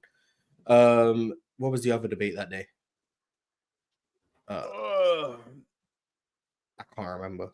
Hayes that? Real talking. No, that was day one. That was day one. But I have Real Talk won that one. Real Talk won against Mustard. Dion and Rishi. I have Dion won. Dion won. Shout out to the dominant Dion. Hayes and Mtel. Hayes won. That's the one. Is there anything else I'm forgetting? Is there anyone else I'm forgetting? Swiper Duke did it. Swiper won, and then King Capers beat Cowboy Bob. That's what I have. That's why. Okay. All right. That's what we're looking at, y'all. Keeping it pushing on the super chats. Masinko said, "This is why I rock with Ox. We got robbed. Trey Burke sent it all ball. To this day, that was the best bracket I've ever had. I had the Final Four correct and the championship game, just the wrong outcome." Yo, that was the most obvious bad call in a major game I've ever seen in my life. That was equivalent to the Dez Bryant catch. Yeah, niggas got to stop fouling. As a matter of fact, it was for the championship, so no, it was worse than the Dez Bryant catch. That was a clear block. Trey Burke did his thing. Shout out to Peyton Seaver though. Avery B said, "Y'all are overhyping how bad Braun was early this season. Through Christmas, he played 28 out of 30 games. He was 23.5 points per game, 7.9 rebounds, 9 assists on 50% from the field, and 36 from three." I mean, I agree. That stretch was egregious. Was it maybe 6 games, 5 games? That stretch was terrible. But from the start of the season to whenever he turned 40, December 30th for the new year, he was still better than Trae Young. And it's going to keep throwing me off that just because you play worse than you usually do doesn't mean you're playing worse than someone else. Like, we need to stop comparing people to themselves and then saying they're worse than someone else because that player is exceeding expectations. Like, Darius Garland is having the best year of his career. Darius Garland is not playing better than LeBron James just because LeBron is having a lesser year than he normally has. That's not how that works. Was he earlier in the season, though? Darius Garland at no point was better than LeBron James.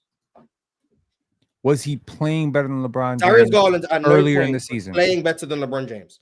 Darius Garland was just playing at a higher standard for himself than LeBron James has. But LeBron James has set his standard so high that when he falls below it, it's like, oh my God, LeBron James is washed.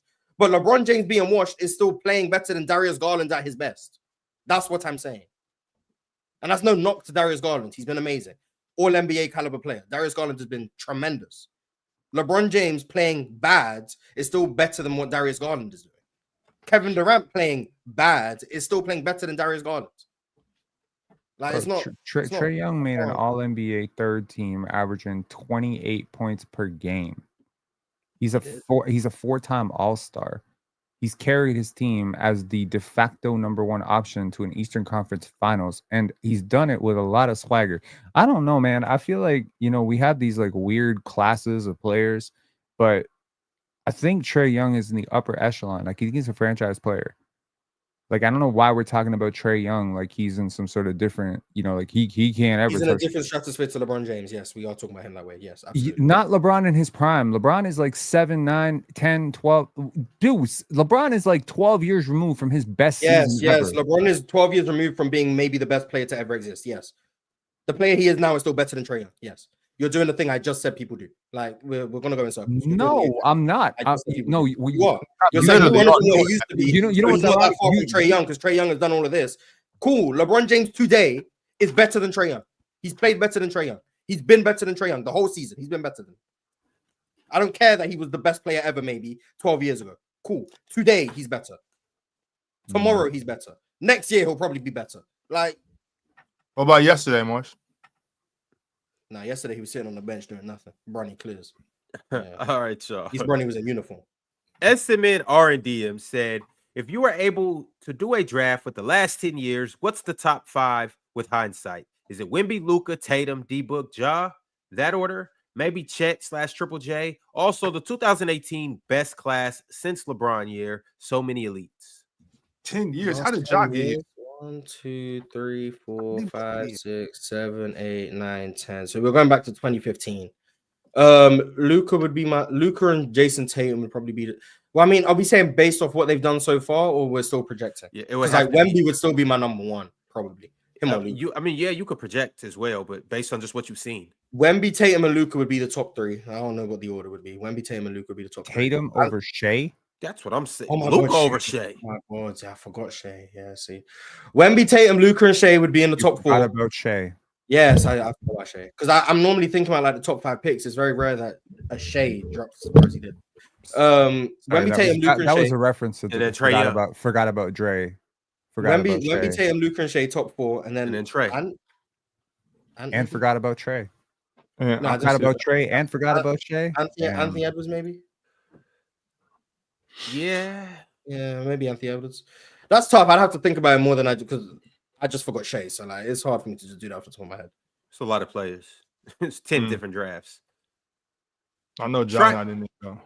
Triclops said Mars. I know you saw Jay Will's second triple-double. OKC and 4. I always wondered why Chill takes a very high liking to Aaron Wiggins. Yeah, you should ask him. Well, I didn't watch OKC's game last night, so I didn't see Jaylin Williams triple-double. I seen he got one. But yeah, I'm gonna keep saying, well, for like the second day in a row, if OKC are healthy and don't make it out the West, that's a grave disappointment. Like, they are so much better than every team in the West.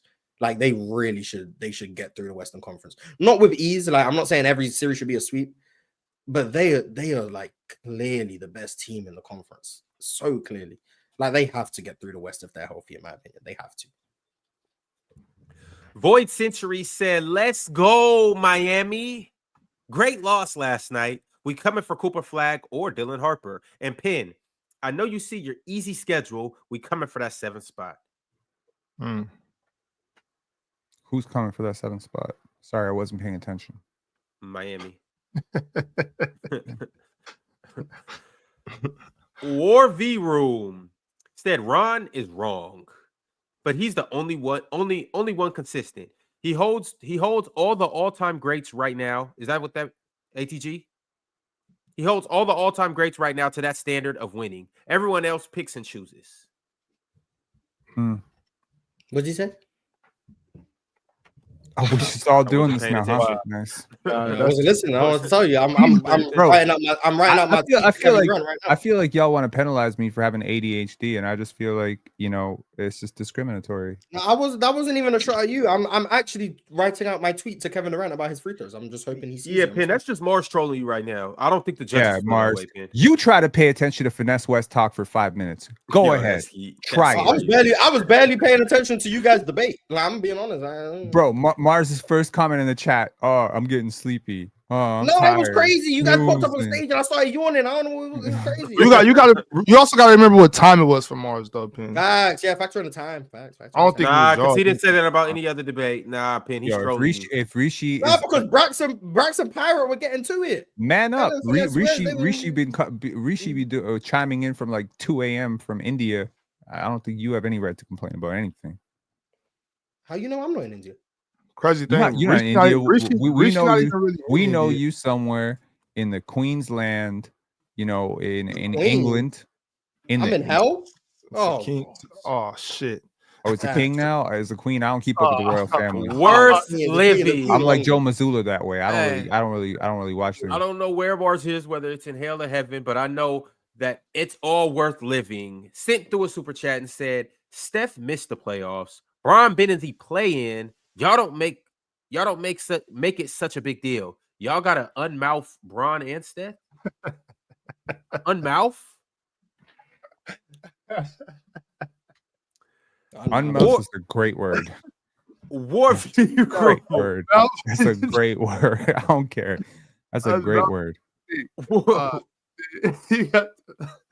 Warview Room said KD is the all-time great version of Jaylen Brown. He gets the benefit of being in those Steph and Bron combos, but he never had that standard consistently, or he was never held to that standard consistently. Oh, KD hasn't been okay. Cool. Now we just yapping now. Okay. SMN RNDM said, forgot about Shea. That 2018 just got better. Not gonna lie, there were enough players for 3 years. Might be even better than 2003 now.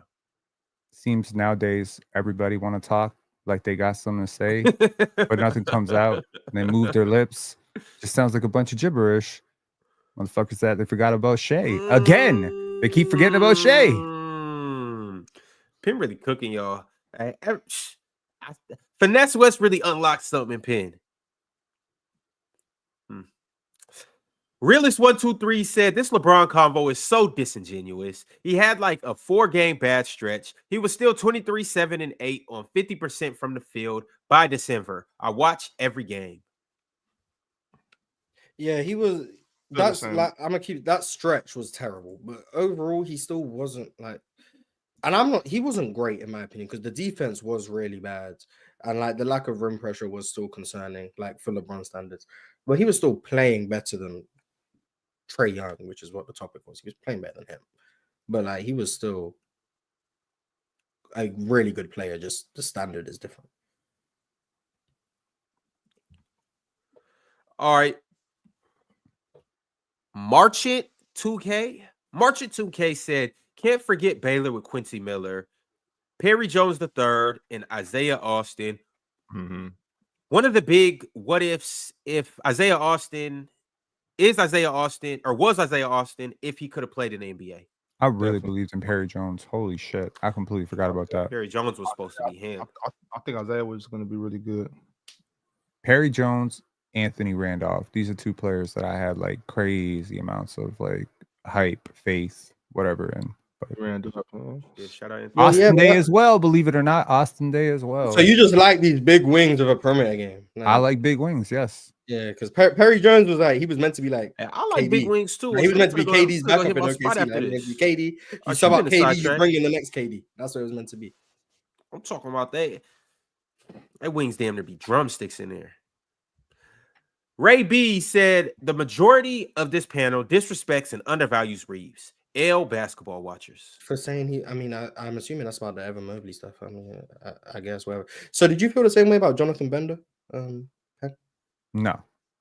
Oh, okay. The Raptors actually traded that pick to get to get Antonio Davis, and yeah, no, I don't really feel that way about Jonathan Bender. Yeah. Shout out Jay Bender, but I did feel that way about Jonathan Isaac. Shout out Jay Isaac. Duce Rhodes said, pinning his feelings once again. RJ has not, and I repeat, has not been better than Bridges. LOL. Yeah, he has. There you go. F. Montano said, if Steph wins a title this year, does he crack the top 5 all time? What if he wins 2 more? Steph and Jimmy go back to back? For most people, yeah, he'd be in the top 5. I can't find no room in the top 5 for Steph. Hey, Steph get 2 more. Steph get 1 more. I promise you, we're gonna be able to have a conversation. I forgot. Is Wilt in your top 5? No, I don't got. He don't rank them. Will or Russ. Oh damn. With all due respect, of course, you know. Teddy Hart said, I think Barnes, Brandon Ingram, and RJ 2.5, 2.5 Diet Pippins will be surprisingly scary next year. If they lose the flag sweepstakes, maybe trade for a BAM level big. How many BAM level bigs are there? Yeah, in the what's NBA? Like BAM two. level? It's not just something. Oh yeah, just go get a BAM level big. Hey, he's right there.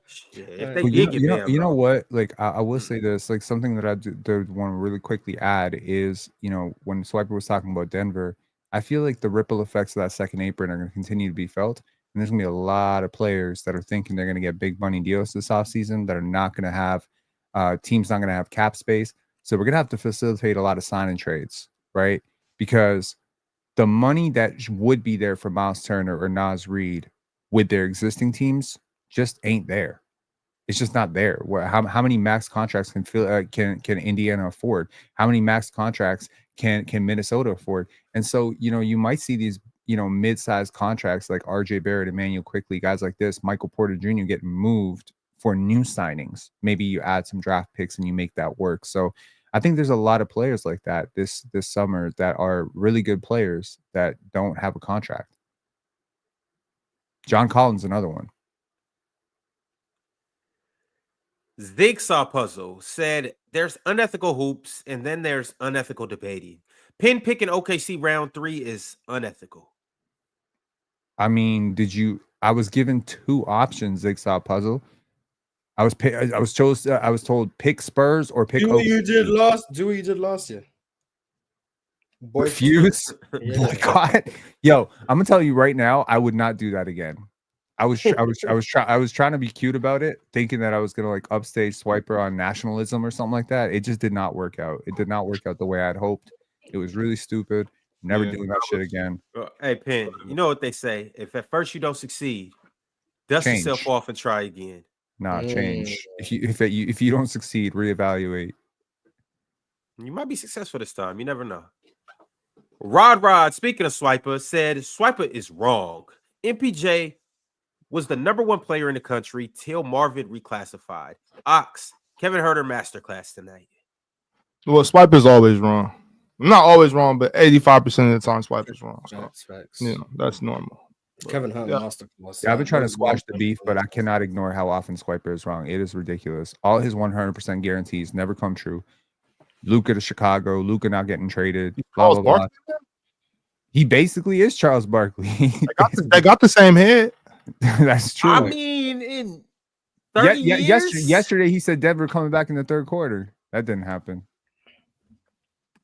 Shout out to Swiper Barkley. SMN R&DM said, Ron, L Reader. Thank you. Appreciate the compliment. Culture Bandit said the Celtics just got sold for $6.1 billion. This money not even real anymore. Yeah. If I won the PCL, I would have bought the Celtics too. Could have waited one more month, man. Jaleel West said, y'all watching / covering March Madness? Y'all tapped in? I'll be watching for sure. What I said about Syracuse earlier was like I haven't really like followed a single team since 03. Like that's the last team I was really rocking with. Like that was like to me 2003 was Syracuse or bust. Like I was watching all their games. I followed all their players because I was just that big a Melo fan.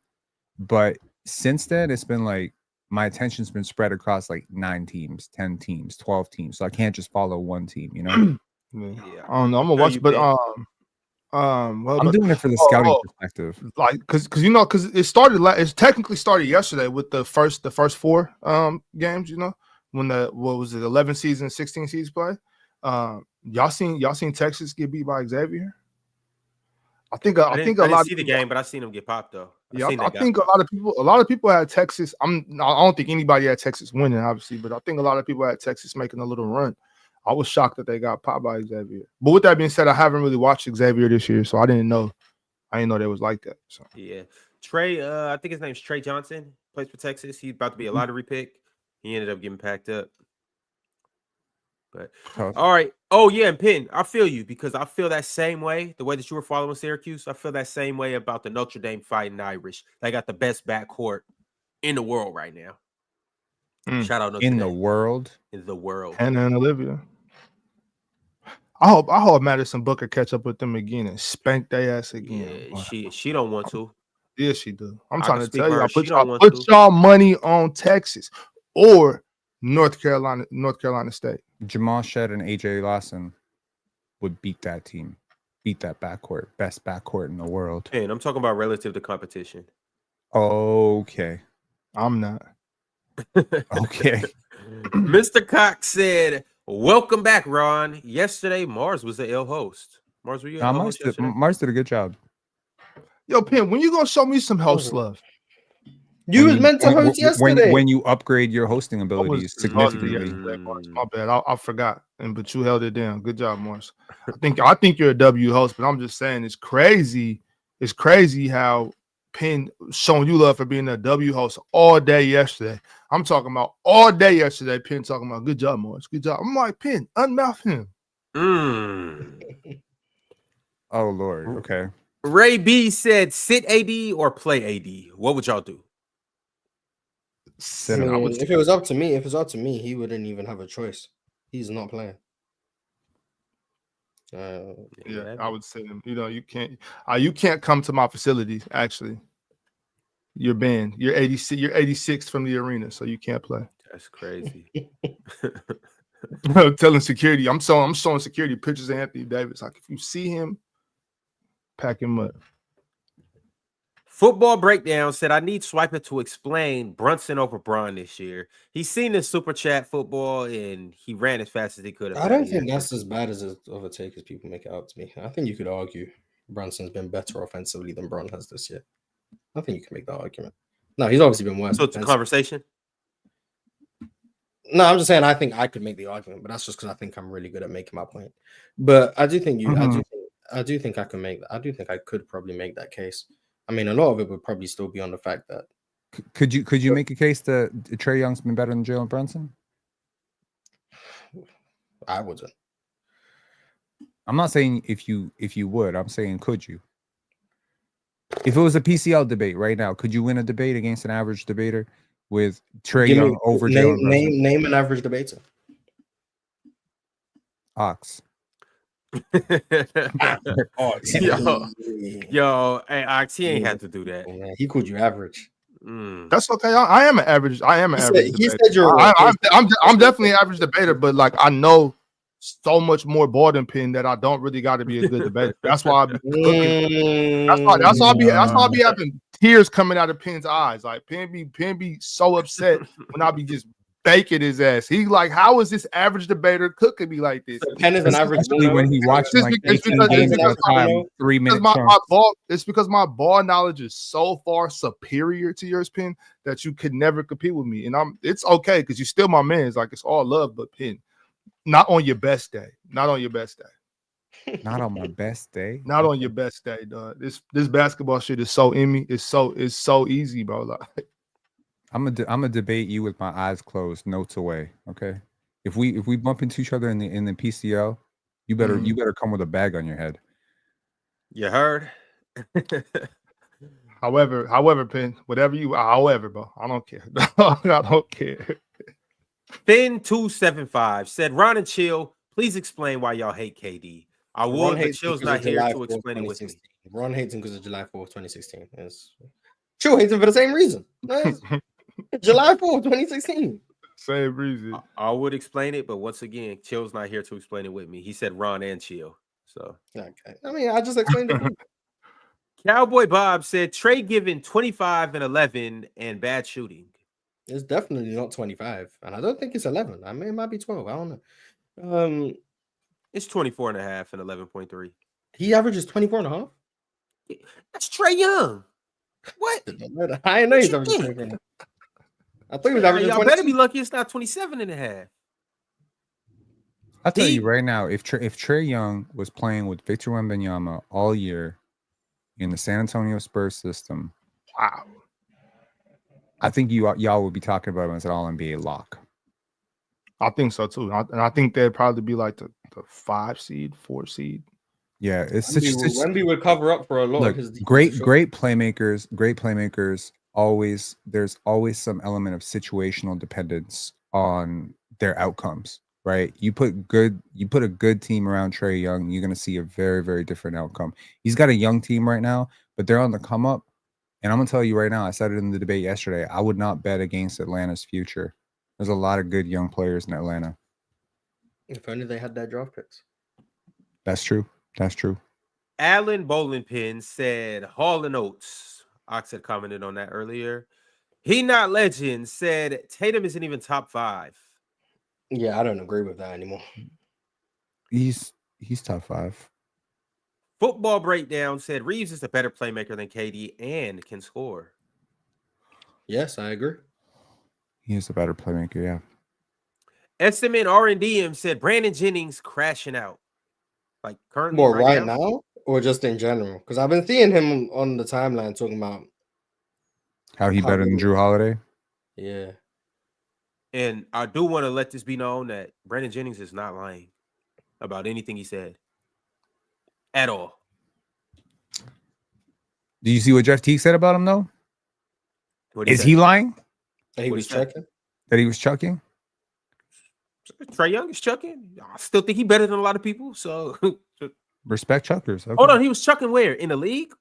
Yeah, for the first 4 years. Oh well, I mean, if he had the green light, you can't be mad at him for having a green light. Fair enough. That's what it is. Last but not least, Mike sent through a super chat and said, "Enjoy Cancun, chill. Go get some rest." I think that's where he's headed right now. He's probably on his flight right now as we speak. You notice how Mike not in Cancun? Yeah, see? Mike preparing for the next round of the playoffs. Yeah. Well, there's a loser bracket? Well, apparently, because Chill talking about he gonna play SB in the next round, so that clearly. SB, first of all, SB is making it through. See, I think you are definitely underplaying how poorly Ryan did in that debate. Number one, and number two, like there ain't no way in hell you think Mike is making it through. You're just trolling at this point. Oh no, I wholeheartedly believe Mike won. SB and Ryan, I didn't even watch that debate. I'm just saying SB lost. But I wholeheartedly believe Mike won. Like every part of my being believes Mike won. All right, y'all. Well, before we get out of here, something just came across my desk. Trae Young in the clutch this season is first in points, first in assists, and first in three-pointers made. And no player has ever led the league in all three categories in the clutch in a single season. So y'all do what you will with that. But just know. Ron, what's his nickname? Ice Trae. I guess that's why they call him that.